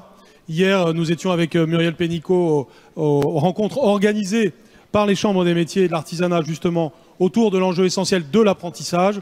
Les deux sujets vont bien ensemble. Et vous le savez bien, nous sommes en soutien de la vitalité de l'artisanat en France. Comme on le dit souvent, c'est le premier employeur de France. Et les savoir-faire à la française ont un très bel avenir, comme en témoigne d'ailleurs la santé de certaines industries françaises, comme l'industrie du luxe et bien d'autres. Nous allons donc être en soutien en termes de formation à ce dynamisme. Et à l'intérieur de ce dynamisme, je dirais même à la tête de ce dynamisme, il y a le concours dont nous sommes très fiers des meilleurs ouvriers de France. Je n'ignore pas l'émoi dont vous avez fait part et qui a fait l'objet d'une manifestation hier. Il se trouve que, indépendamment de cela, j'ai vu les responsables, aussi bien des meilleurs ouvriers de France récemment, que de cet organisme dont vous avez parlé, qui s'appelle le Couette, et qui, à partir de l'éducation nationale, garantit la qualité du concours des meilleurs ouvriers de France. Les problèmes auxquels vous faites référence sont des problèmes que je qualifierais de gestion. Mon rôle en tant que ministre de l'Éducation nationale est de garantir la qualité de ce concours, d'en garantir bien entendu la pérennité, d'en garantir aussi le dynamisme. Je vous avoue que je ne suis pas du tout familier du sujet, mais apparemment Jean-Michel Blanquer, il n'est pas contre le concours en soi, mais qui dit que s'il a des problèmes, le concours, c'est en partie parce qu'il y a des problèmes de gestion au sein de l'organisme qui organise ce concours. Nous sommes en train de préparer et qui va mettre en valeur tous nos lycées professionnels, de même que nous mettons en valeur l'apprentissage dans le cadre de la loi présentée par la ministre du Travail. Eh bien, ce nouveau dynamisme de l'artisanat, ce nouveau dynamisme des savoir-faire à la française, les meilleurs ouvriers de France en feront plus que jamais partie. Et en tant que ministre de l'Éducation nationale, je serai garant de cette qualité et de cette pérennité. Merci. Merci. Jean-Michel Blanquer qui est donc prêt apparemment à étudier le dossier. On en saura plus, j'espère. Michel Castellani. Monsieur le Premier ministre, et associe mes collègues Acquaviva et Colombani. Monsieur le Premier ministre, le volet corse de la réforme institutionnelle ne peut nous satisfaire. Il ne propose aucune avancée notable en termes de dévolution de compétences. Il ne permettra en rien aux élus de la Corse de mordre sur les tristes réalités de l'île. La vacuité du texte constitue un déni de démocratie face à la volonté des Corses, exprimée par des votes répétés, de voir enfin traiter sur le fond les problèmes sociaux, culturels et donc politiques de l'île. On nous oppose le risque de contagion. Mais au moment où la mondialisation s'impose toujours plus à nous, où l'Europe influence directement la plupart de nos lois, au nom de quels principes devrait-on considérer comme immuable l'équilibre des compétences entre l'État et les collectivités? Pour notre part, en tout cas, nous ne désirons nullement procéder à une escalade institutionnelle. Notre vœu est de voir la Corse accéder à l'autonomie, donc disposer des moyens de sa politique. Il est de quel parti, Michel? Michel, il est du parti Paix à Corsica, qui est le nom en Corse de son parti Corse. Tant de femmes et d'hommes venus... Michel Castellani qui demande plus d'efforts dans la réforme institutionnelle en faveur de l'indépendance de l'île ou de l'autonomie de l'île de Corse. C'est intéressant parce qu'il interroge le gouvernement sur la réforme institutionnelle alors même que le contenu de la réforme, en tout cas le contenu précis, n'est pas encore connu. Il est encore entre les mains des conseillers d'État. Il ne sera examiné que dans les semaines qui viennent par le gouvernement. Est un principe intangible. Donc pour l'instant, on ne parle que sur des fuites dans la presse. Michel Castellani, qui en tout cas s'appuie sur ces fuites pour dire que ça ne va pas assez loin.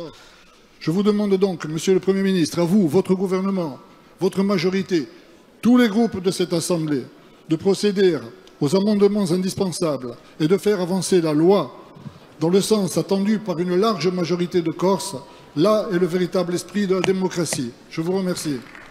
Merci, monsieur le député. Michel Castellani, donc le député de Haute-Corse. Et on écoute Jacqueline Gouraud qui va lui répondre, mais elle ne peut pas lui répondre grand-chose puisqu'on ne connaît pas encore le contenu du texte. Qu'est-ce qu'elle va lui dire? Monsieur le député Michel Castellani, l'inscription de la Corse dans la Constitution est une des principales revendications des élus de la collectivité de Corse, et cela depuis longtemps. Le gouvernement a mis cette demande à son agenda et entend dans le même temps répondre ainsi aux aspirations légitimes des habitants de l'île. C'est le sens du discours du président de la République à Bastia en février de cette année, qui liste ses engagements en matière de développement de la Corse et de son inscription dans la politique méditerranéenne de la France. L'objectif de la révision constitutionnelle, ancrer la Corse dans la République, tout en lui reconnaissant, oui, monsieur le député, des spécificités. L'inscription de la Corse dans la Constitution se fera bien dans un article distinct, en l'occurrence un article 72-5, et non pas comme vous le souhaitiez, n'est-ce pas, et donc comme vous le souhaitiez, pardon. Cette inscription se fera néanmoins en référence à l'article 72, par la reconnaissance expresse de la collectivité unique de Corse comme collectivité à statut particulier au sens du 72. Ouais, les particularités, les spécificités, c'est pas suffisant pour les élus corses qui ont l'air de plutôt vouloir la notion d'indépendance et d'autonomie. Spécifique de la Corse, comme vous l'avez souligné, c'est-à-dire son caractère insulaire, ses spécificités géographiques, économiques et sociales. Cette reconnaissance, monsieur le député, permettra de détendre l'application du principe d'égalité au niveau constitutionnel et de permettre des modulations. Et c'est ça qui ne plaît pas du tout, notamment au président du Sénat, Gérard Larcher, qui a fait savoir par voie de presse qu'il n'était pas favorable à l'inscription du statut particulier de la Corse dans la Constitution. La collectivité de Corse pourra être habilitée, sera précisée bien sûr par la loi. Merci, Madame la Ministre. La parole est à... Est-ce qu'on est en train d'écrire un nouveau chapitre dans les relations entre l'île de Corse et la République française? Pas sûr. à suivre. Merci, Fabrice Brun, on l'écoute. Monsieur le Premier ministre, les fractures territoriales s'aggravent dans notre pays. Nous venons de le voir concrètement avec la réforme de la SNCF, où aucun mécanisme de solidarité n'est prévu entre les lignes rentables et celles qui ne le sont pas. Même question de péréquation territoriale sur la téléphonie mobile et l'Internet très haut débit, où les opérateurs continuent de financer sur leur fonds propres les réseaux dans les zones rentables, accentuant ainsi la fracture numérique. Monsieur Macron porte bien son nom de président de la déconnexion des territoires, à l'image de son opération de com dans une classe vide de l'Orne, vide comme ces 1000 classes fermées en zone rurale, pour financer votre promesse. Fabrice Brun qui s'en prend à Emmanuel Macron en lui disant il est allé sur TF1 dans une salle de classe vide, c'était là l'interview avec Jean-Pierre Pernaut, et il a dit bah elle était vide la salle de classe évidemment puisqu'ils ont vidé les campagnes, il a vidé les campagnes Emmanuel Macron. Et le lot quotidien de tant de nos concitoyens. Et que penser du tour de passe-passe envisagé sur la suppression des 120 000 postes de fonctionnaires dont plus de la moitié, apprend-on, reviendrait en fait aux collectivités locales. C'est un peu donne-moi ta montre et je te donnerai l'heure. Ce n'est pas sérieux à l'heure où l'État doit fonctionner moins pour investir plus dans nos territoires, comme cela doit être le cas sur la route nationale 102 en Ardèche. Monsieur le Premier ministre, les faits ont la tête dure. Augmentation de 25% de la CSG pour les retraités modestes, et ils sont nombreux dans nos territoires. Augmentation sans précédent de la fiscalité. Fabrice Brun donc qui défend les zones rurales, vous l'aurez compris dans sa question, il accuse Emmanuel Macron et sa majorité d'être les artisans de la déconnexion et de l'absence d'égalité entre les territoires.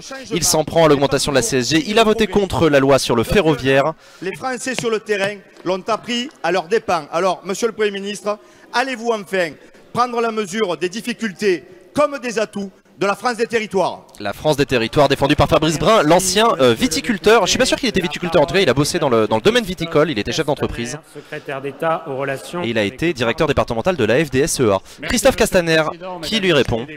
Monsieur le député Brun, permettez-moi avec un tout petit peu d'expérience d'un élu rural, élu dans les Alpes-de-Haute-Provence, de vous dire qu'il est toujours utile d'avoir un tout petit peu de mémoire. Et si vous pensez que les problèmes que vous soulevez sont nés ces 8 derniers mois, je pense que vous vous trompez. Si vous pensez que les problèmes que vous évoquez, et qui sont souvent de vrais problèmes, sont nés à ce moment-là, peut-être auriez-vous, au moment où vous évoquez par exemple les 120 000 fonctionnaires, hésité d'un bras tremblant quand vous souteniez François Fillon qui proposait d'en supprimer 500 000.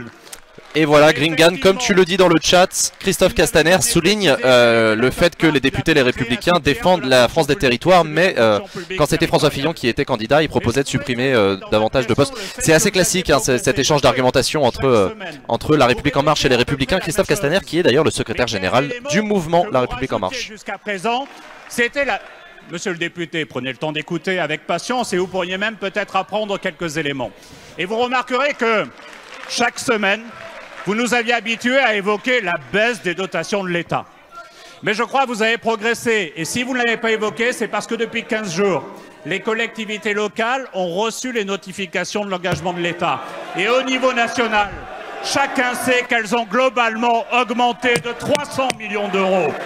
Ah, Christophe Castaner, et ça c'est l'engueulade traditionnelle entre le niveau national et le niveau local.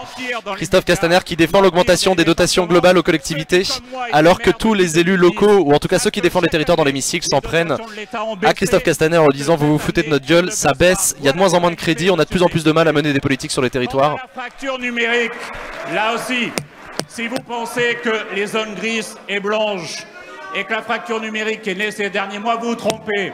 Mais je prends un engagement devant vous au nom du ministre Mézard et Julien de Normandie, c'est que les 5000 zones blanches et grises qui existent encore dans notre pays soient définitivement traitées d'ici la fin du quinquennat. Je confirme qu'on capte très mal à la fac d'Orléans. Si le gouvernement pouvait augmenter un peu la couverture 4G, ce serait top pour les streams d'Acropolis. Merci beaucoup. Christophe Castaner qui est bruyamment applaudi par La République En Marche alors qu'il est bruyamment contesté par les députés de l'opposition. Monsieur le Président, mes chers collègues, Madame la Ministre de la Santé, il y a bientôt 5 mois, le centre hospitalier universitaire de Guadeloupe subissait un violent incendie. Un drame qui, je le rappelle, est littéralement sans précédent en France. Un drame d'autant plus inquiétant que le premier CHU se trouve à 1 heure de vol en Martinique et le suivant à plus de 8000 km. Très vite, le professionnalisme et la solidarité ont permis d'y faire face. Vous vous êtes vous-même rendu immédiatement sur place et nous avons apprécié la démarche. Mais 5 mois, c'est long. Et malgré l'unité et la résilience de la population, malgré l'exemplarité du corps médical, malgré la solidarité des collectivités et de tous les établissements de santé de Guadeloupe mis à contribution, une psychose collective s'est emparée de notre archipel. Une défiance à l'égard de notre système de santé s'est durablement installée. Lundi, vous avez reçu les élus et présenté 2 scénarios de sortie de crise. Aucune solution n'est idéale, mais chacune implique des investissements importants de la part de l'État et des délais de mise en place de 18 mois au mieux. Dès lors, plusieurs questions se posent. Hélène Vainqueur-Christophe, la députée de Guadeloupe, qui interroge le gouvernement à nouveau suite, vous vous en souvenez, on l'avait vu en direct ensemble sur Acropolis, à l'incendie du CHU de Guadeloupe. Les personnels et leurs représentants à la réorganisation. Et elle témoigne d'une psychose qui a pris la Guadeloupe apparemment depuis l'incendie. Il y a une défiance vis-à-vis du système de santé, c'est terrible ce qu'elle raconte, enfin ce dont elle témoigne plutôt. Je pense notamment au financement par la région du premier cyclotron de la zone. Comment préserver cette vitrine? Comment préserver le caractère universitaire du CHU et conserver son attractivité? Hélène Vainqueur-Christophe, elle est pharmacienne, elle est docteure en pharmacie, pharmacienne, et elle est surtout vice-présidente de la mission d'information de l'Assemblée nationale sur la gestion des événements climatiques du littoral dans les dom-toms. Pas le projet de reconstruction du CHU prévu en 2002. Le plan d'urgence que vous mettez en place aujourd'hui ne doit pas justifier, Madame la Ministre, demain un report ou un redimensionnement du projet.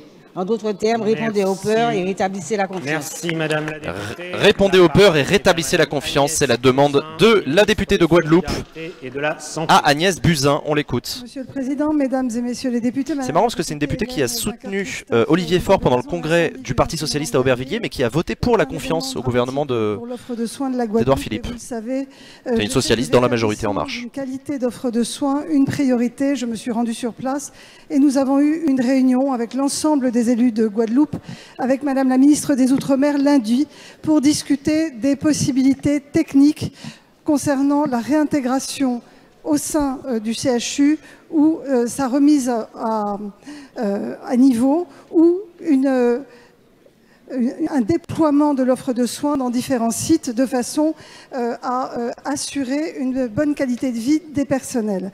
Aujourd'hui, plusieurs enquêtes ont été diligentées. Elles montrent qu'il n'y a pas de problématiques de santé immédiates pour les personnes qui y travaillent ou pour les usagers qui fréquentent le CHU de la Guadeloupe aujourd'hui, mais évoquent un risque à plus long terme. Salut Slippy Waza, bienvenue à toi. Le CHU nécessite un nettoyage en profondeur. Il y a de nombreux aléas quant à ce nettoyage et différentes options ont été discutées avec les élus lundi et feront l'objet d'une discussion longue avec l'ensemble des personnels lors du conseil de surveillance de vendredi prochain.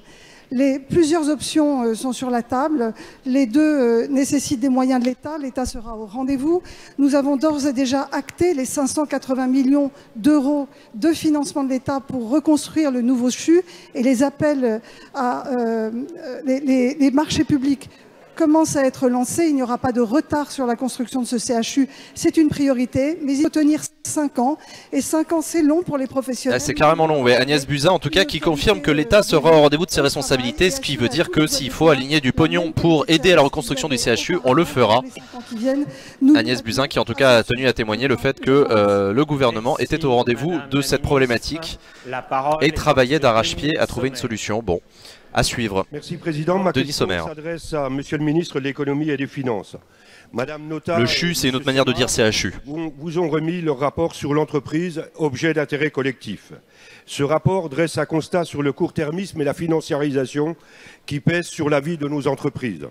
L'entreprise, en constituant un réseau de clients, de fournisseurs, de sous-traitants, est une entité insérée dans un écosystème dont elle dépend et qu'elle impacte aussi. Elle a une raison d'être non réductible au seul profit. L'entreprise est trop souvent vue dans nos sociétés comme génératrice de problèmes sociaux et environnementaux. Mais cette image n'est pas définitive. Les attentes exprimées par les salariés et beaucoup de chefs d'entreprise visent à placer la responsabilité sociale des entreprises au cœur de la stratégie de l'entreprise, à des rythmes certes différents en fonction des ressources de l'entreprise. Le rapport fait donc de nombreuses recommandations, comme la possibilité pour les conseils d'administration de définir la raison d'être de l'entreprise, c'est-à-dire donner du sens, le renforcement de la participation des salariés dans les conseils d'administration des entreprises. Monsieur le ministre, dans nos territoires, nous avons associé les chefs d'entreprise, les organisations syndicales, les acteurs de l'ESS. Denis Sommer, qui est député En Marche, ça vous intéressera parce que figurez-vous qu'il a été ouvrier, il a été syndicaliste, il était chez Peugeot et ensuite il est devenu professeur d'économie et de gestion. Le rapport Écogé. Sénat ajoute encore de l'expertise pour aider les entreprises. En tout cas, Denis Sommer qui parle de la future loi Pacte sur les entreprises et notamment sur la modification probable, en tout cas souhaitée par le gouvernement, de l'objet social des entreprises. Il l'a dit dans sa question, il souhaite que la responsabilité sociale des entreprises soit mise au cœur de leur identité, de leur raison d'être. Madame Delphine Génie-Stéphane, secrétaire d'État auprès du ministre de l'Économie et des Finances. C'est un rapport qui s'appelle l'entreprise objet d'intérêt général. Monsieur le député Denis Sommer, vous avez mentionné le rapport de Nicole Notat et de Jean-Dominique Sénard qui a été remis au gouvernement il y a quelques semaines et traite de l'entreprise objet d'intérêt collectif. Voilà. Il approfondit le constat. Objet d'intérêt collectif, pardon, pas général. Par votre collègue Stanislas Guérini et Agnès Touraine au moment des travaux menés en préparation du plan d'action pour la croissance et la transformation des entreprises.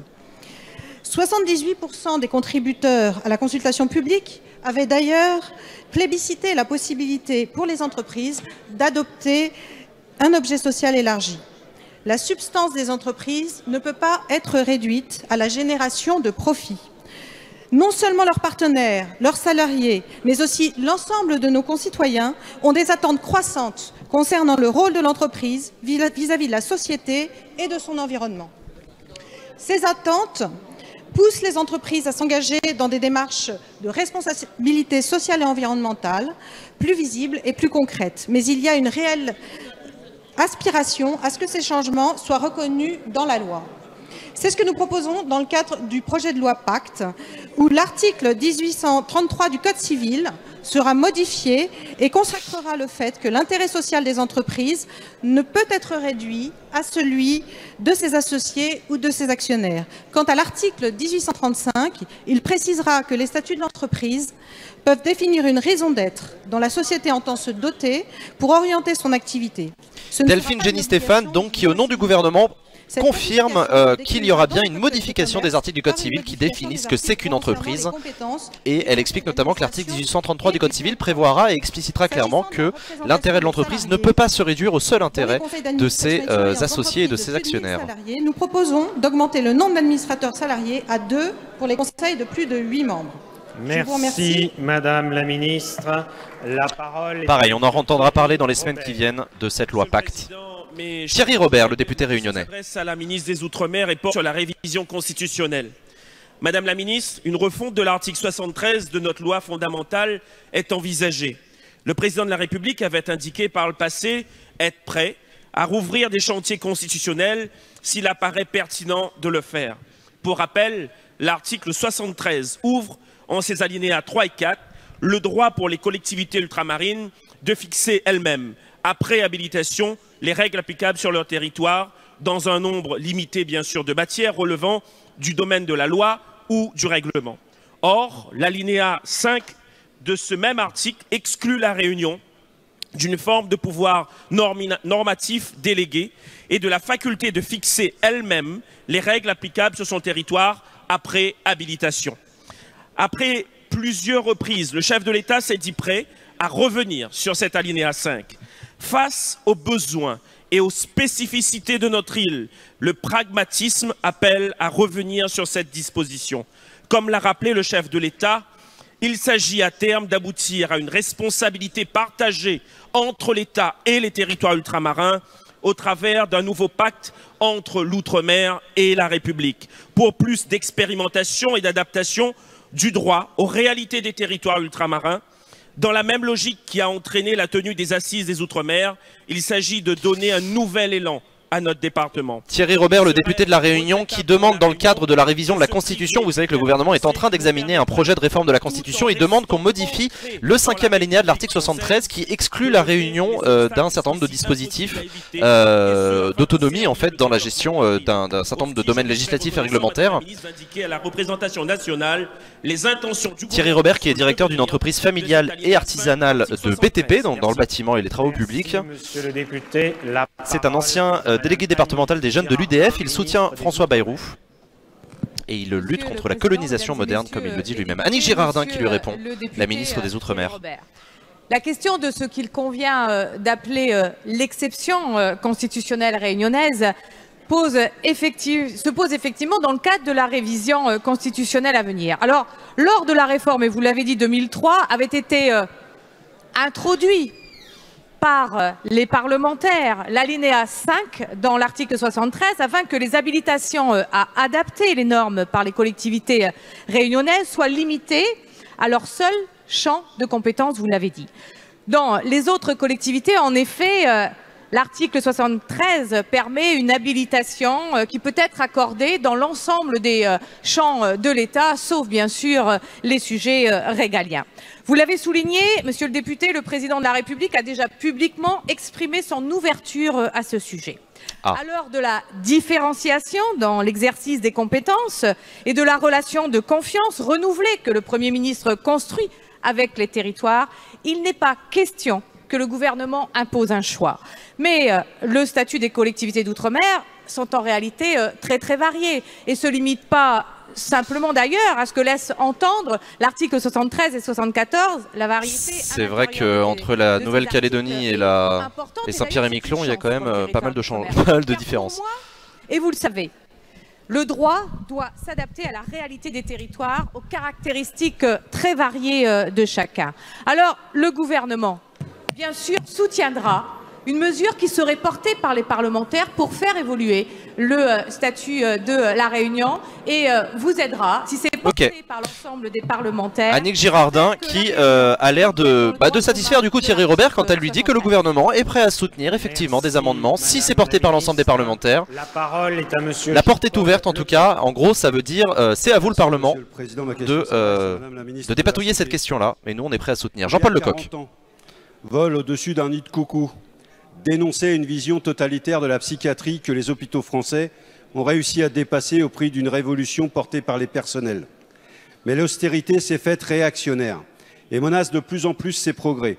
Au Havre, les services d'urgence psychiatrique de Jeannet, faute de moyens, ne peuvent plus prendre en charge l'ensemble des patients.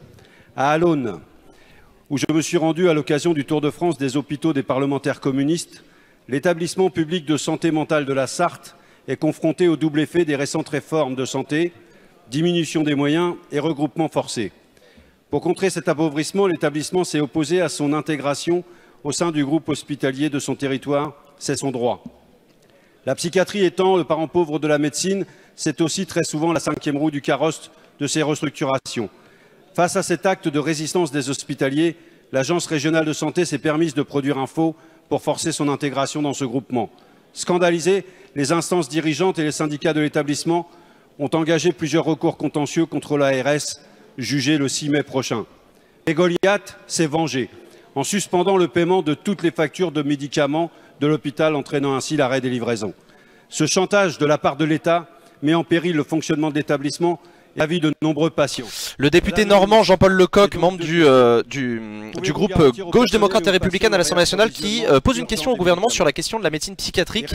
Et alors il parle d'un hôpital en particulier que j'avoue je ne savais pas en Seine-Maritime, probablement dans sa circonscription, un hôpital psychiatrique qui a refusé de rejoindre un groupement hospitalier de territoire et l'Agence régionale de santé les aurait forcés à rentrer quand même dedans et mènerait un chantage. Ça a l'air assez sordide comme histoire et très bizarre. En tout cas peut-être qu'on en saura plus sur ce sujet avec la réponse d'Agnès Buzyn, la ministre de la Santé, qui va donc répondre et peut-être parler un peu plus largement de la médecine psychiatrique. Messieurs les députés, monsieur le député Lecoq, vous m'alertez sur une situation précise d'un hôpital, mais la psychiatrie globalement est une discipline aujourd'hui en très grande difficulté dans notre pays. Elle a été le parent pauvre de la médecine pendant des années. J'ai donc souhaité renforcer l'offre de psychiatrie sur le territoire et proposer un plan pour la psychiatrie que j'ai présenté à l'ensemble des acteurs professionnels au mois de décembre dernier. Dans ce plan, je me suis engagée à ce qu'il n'y ait plus aucune économie dans le secteur de la psychiatrie, c'est-à-dire que les tarifs ne soient plus en diminution, mais en augmentation pour sanctuariser les financements dédiés à la psychiatrie qui pour l'instant fait l'objet d'une tarification par dotation globale. Deuxièmement, je souhaite évidemment renforcer la formation des professionnels, car outre une offre de soins hétérogène sur le territoire, les pratiques professionnelles sont hétérogènes.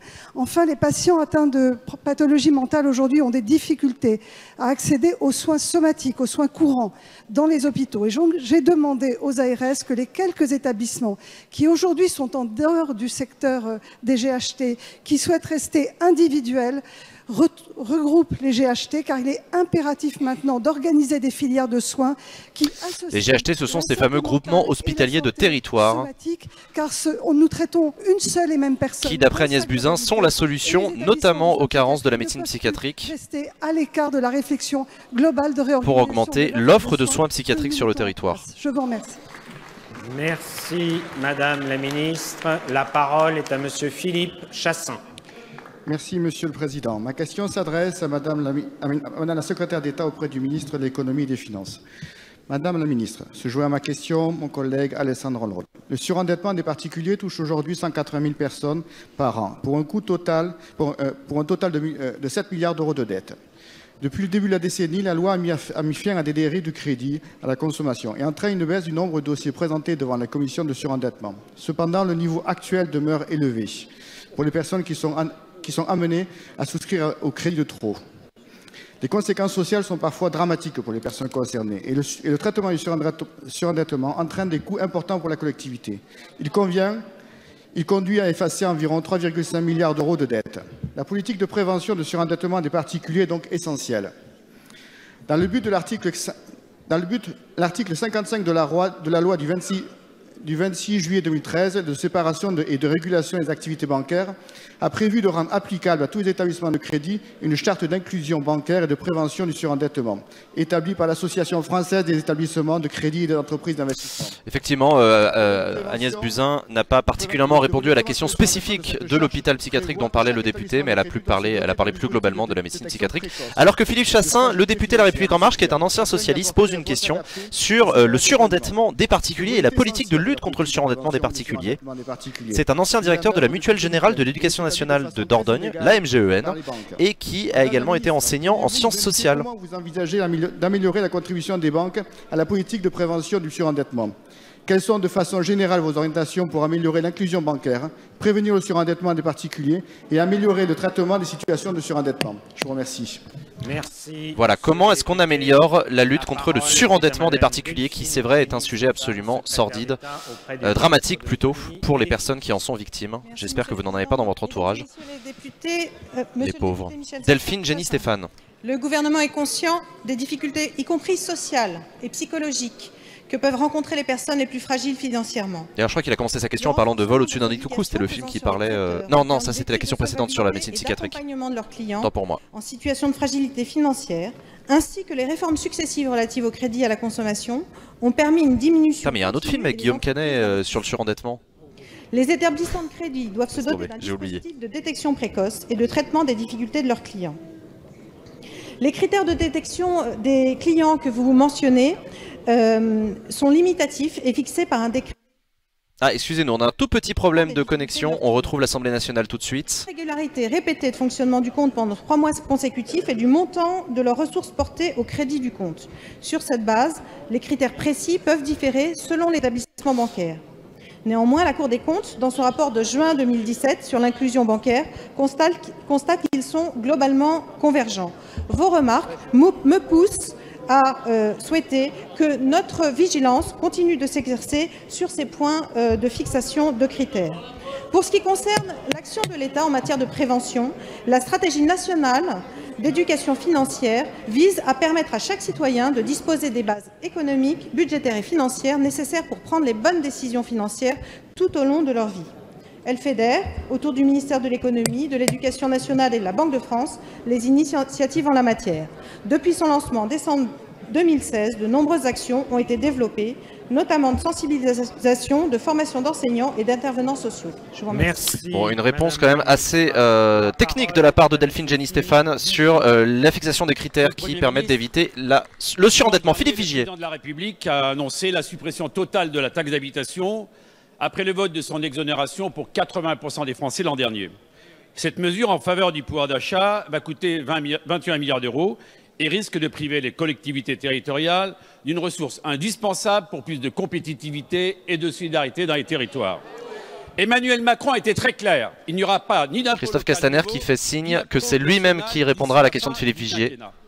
Notre groupe se réjouit de cette annonce, d'autant plus que les prélèvements obligatoires, vous le savez, ont augmenté en 2017 et que les impôts seront toujours plus lourds en 2018. Mais sans nouvel impôt, il faut trouver d'autres sources de financement pour compenser ces suppressions de taxes d'habitation. Notre groupe, Monsieur le Premier ministre, est favorable à cette idée de suppression de taxes d'habitation, mais des doutes doivent être levés. Ah, j'aime bien Philippe Vigier, il est très clair dans sa question pour le coup. Ok, vous supprimez la taxe d'habitation, du coup on a un trou d'1 milliard d'euros, il faut le combler, et en même temps vous annoncez qu'il n'y aura pas de nouveaux impôts. Du coup, comment vous allez faire les copains? C'est ça un peu la question de Philippe Vigier. La seconde question, pouvez-vous nous garantir qu'il y aura un lien entre les territoires et la fiscalité des ménages et des entreprises? La troisième, pouvez-vous nous garantir qu'il n'y aura pas d'augmentation des impôts existants, en particulier sur la taxe sur le foncier bâti? Enfin, c'est une bonne question ça. Comment allez-vous faire pour faire 21 milliards d'euros d'économies, donc diminution de la dépense publique de 21 milliards d'euros? Monsieur le Premier ministre, les collectivités sont dans le flou et ont besoin de confiance.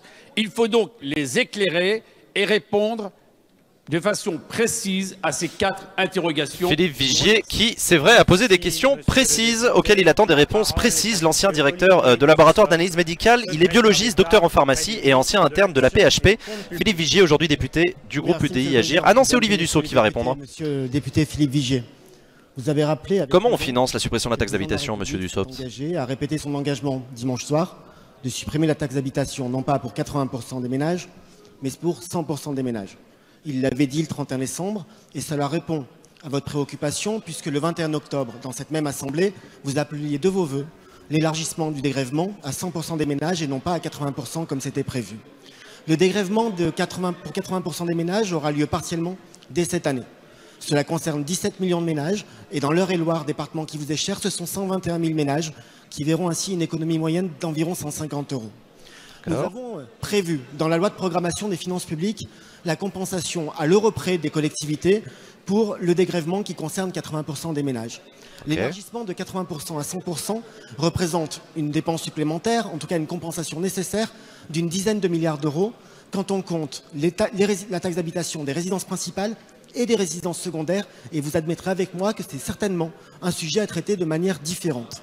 Nous avons aussi demandé à Alain Richard et à Dominique Bure de mener une mission qui, aujourd'hui, établit les scénarios possibles pour compenser la taxe d'habitation et garantir l'autonomie financière des collectivités locales.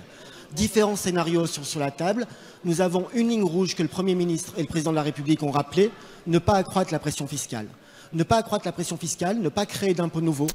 Ouais, enfin, du coup, il répond pas vraiment à la question en disant que oui, il veut pas accroître la pression fiscale, d'accord, mais ça ne répond pas à la question. Il a juste dit que des scénarios étaient à l'étude, des scénarios, pardon, pour essayer de compenser pour les collectivités territoriales la suppression de la taxe d'habitation. Vous l'avez entendu, Olivier Dussopt, qui a parlé d'un système pour le dégrèvement des 80% de gens qui sont déjà exonérés de la taxe d'habitation. Les collectivités territoriales qui, du coup, ne percevront plus la taxe d'habitation verront une compensation de ce manque à gagner par l'État. C'est sur ce point-là. Mais quid des 20% restants?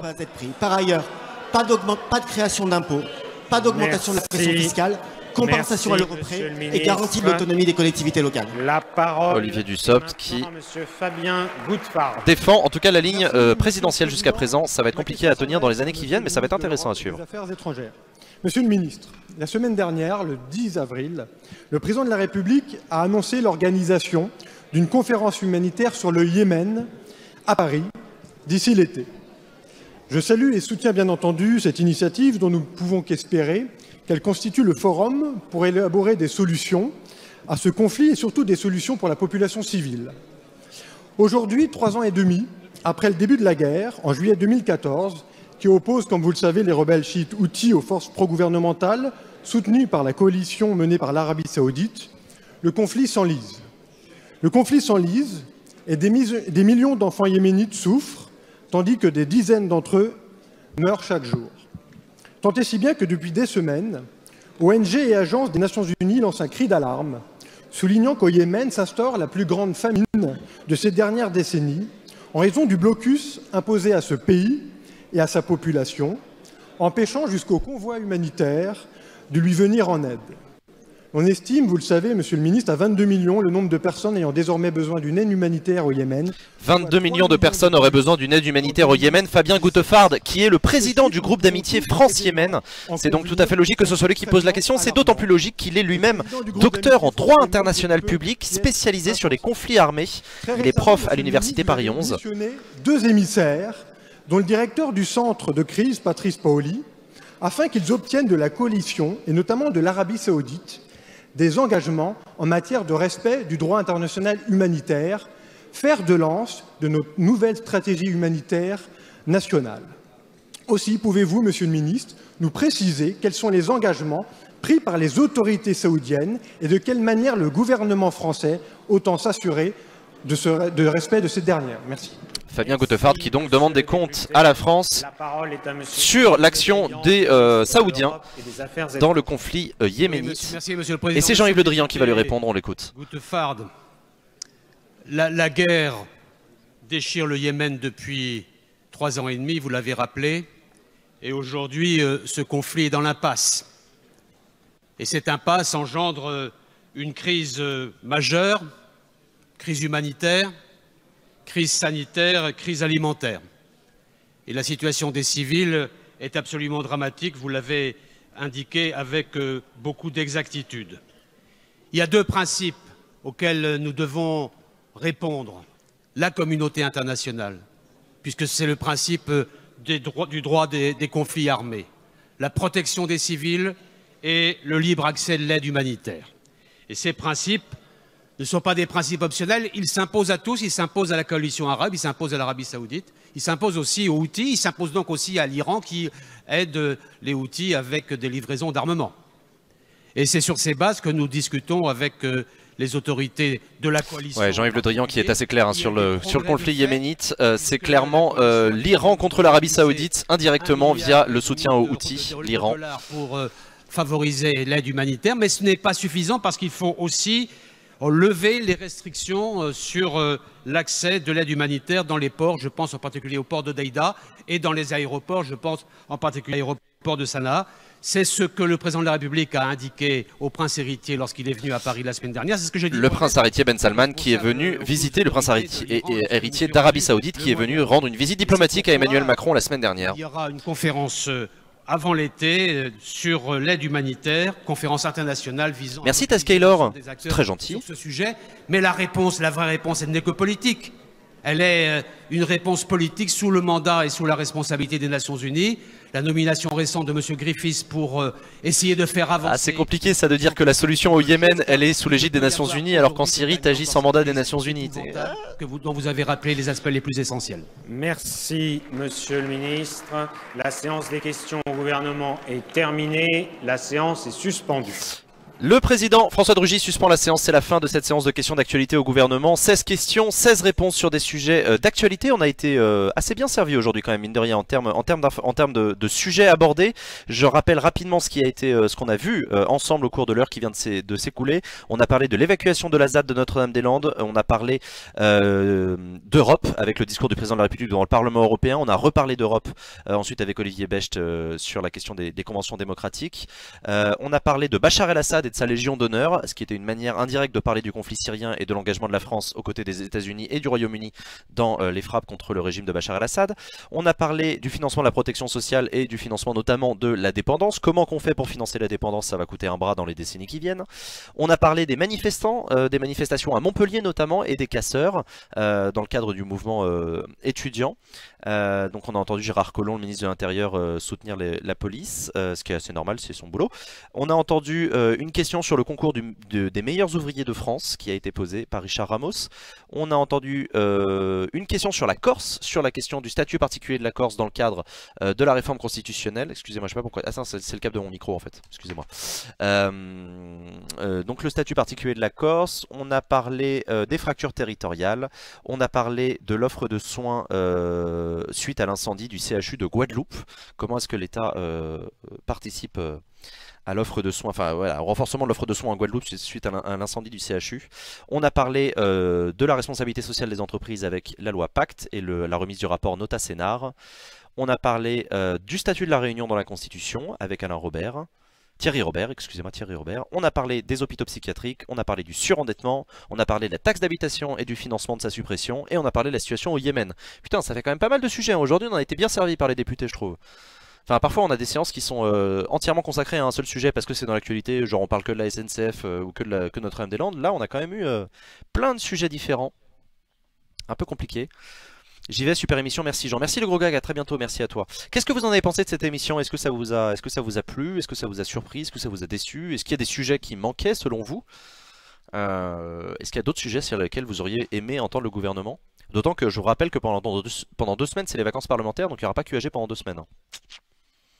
Sinon c'est cool Orléans, vous allez faire une petite visite. Salut Perceval, écoute c'est très cool, l'université d'Orléans c'est formidable. Les volontaires en service civique sont au top. Et la Ligue de l'enseignement qui nous accueille est aux petits oignons et donc ça c'est vraiment cool.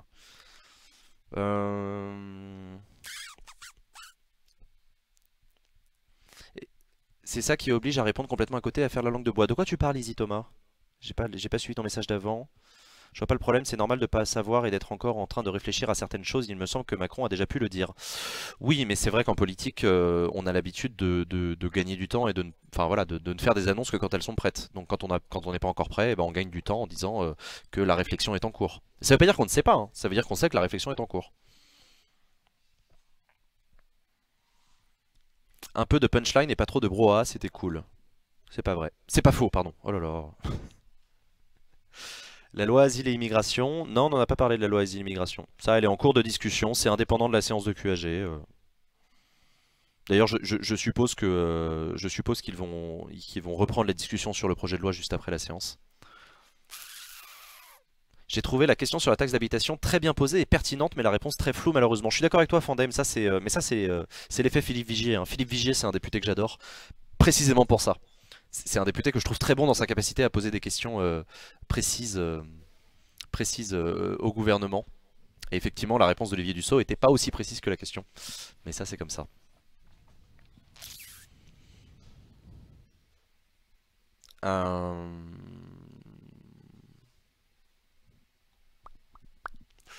Donc voilà. Non, je ne sais pas si vous avez plus de questions, si vous avez des remarques, si vous avez des sujets que vous voulez soulever, surtout n'hésitez pas à en parler demain dans la libre antenne d'Acropolis. Je vous rappelle qu'à 21 h demain on se retrouve pour la libre antenne et que demain en début d'après-midi aux alentours de 14 h on se retrouve aussi pour commenter ensemble le conseil régional de la région Centre-Val de Loire dans le cadre de l'adoption, du débat et de l'adoption d'une délibération sur la démocratie permanente. Sur la démocratie en région Centre-Val de Loire, vous verrez, je vous en reparlerai demain. Je me souviens d'une fois où Édouard Philippe il a dit à un député France Insoumise qu'il n'était pas au courant de la situation et qu'il fallait qu'ils en parlent. C'était sur la politique des dom-toms. Alors ça peut arriver effectivement que les députés posent une question sur un sujet précis, genre dans un CHU ou dans une école, dans un lycée de ma circonscription, etc. Et que le ministre qui répond lui dise écoutez, je suis pas au courant de cette situation précise, mais je reviendrai vers vous avec plus d'éléments dès que j'en saurai plus. Mais là, je vous avoue que vous me parlez d'un truc, je suis pas au courant. Bon, le CHU de la Réunion, il a cramé, ça de la Guadeloupe, il a cramé, ça tout le monde le sait. Et évidemment, Agnès Buzyn est au courant. Mais voilà, ça peut arriver que le ministre soit pas tout à fait au courant. Il peut pas être au courant de ce qui se passe dans tous les établissements du pays. Donc voilà, effectivement, ça peut arriver que les ministres disent je ne sais pas, mais c'est rare. Vous serez au cœur du conseil régional ou dans un studio à côté? On sera dans notre studio à Paris.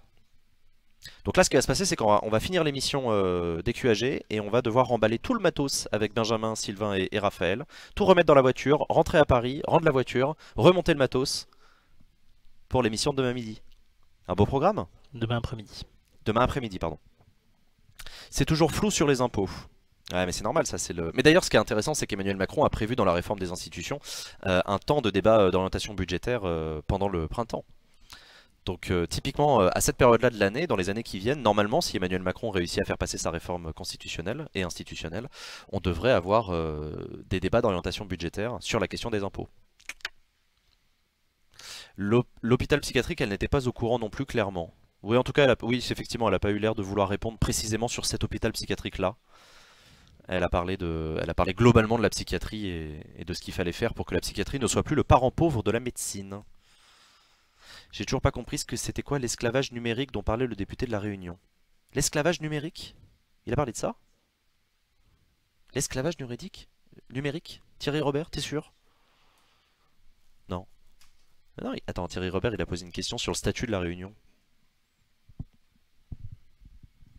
Un petit résumé sur le projet discuté demain. On en reparlera demain, mais ça fait suite à toute l'année 2017 où Acropolis vous a permis de suivre l'émission Bouge ta démocratie. Donc si vous voulez voir de quoi il s'agit, je vous invite à aller sur la chaîne YouTube Acropolis Replay et à regarder la playlist Bouge ta démocratie où vous verrez qu'on a fait 1 an d'émission tout au long de l'année 2017 pour parler de la tournée citoyenne en région Centre-Val de Loire sur la question de la démocratie. Voilà. Je vois pas de QAG sur le planning jusqu'au 8 mai, c'est moi qui déconne. Non, c'est pas toi qui déconne, c'est les vacances parlementaires.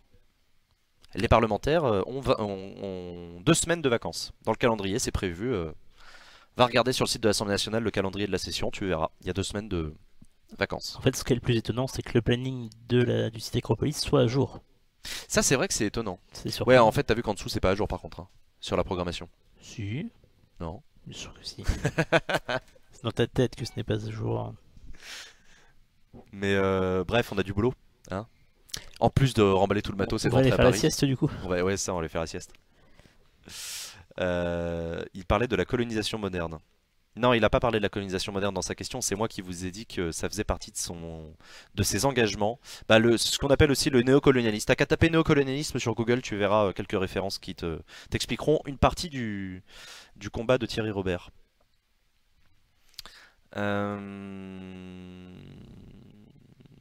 Voilà. Donc, rendez-vous demain à 14 h en direct sur Acropolis pour la délibération du Conseil régional de la région Centre-Val de Loire. Sinon, rendez-vous demain à 21 h sur Acropolis pour la libre antenne. D'ici là, portez-vous bien, c'est la fin de cette émission. Générique, à très bientôt, ciao.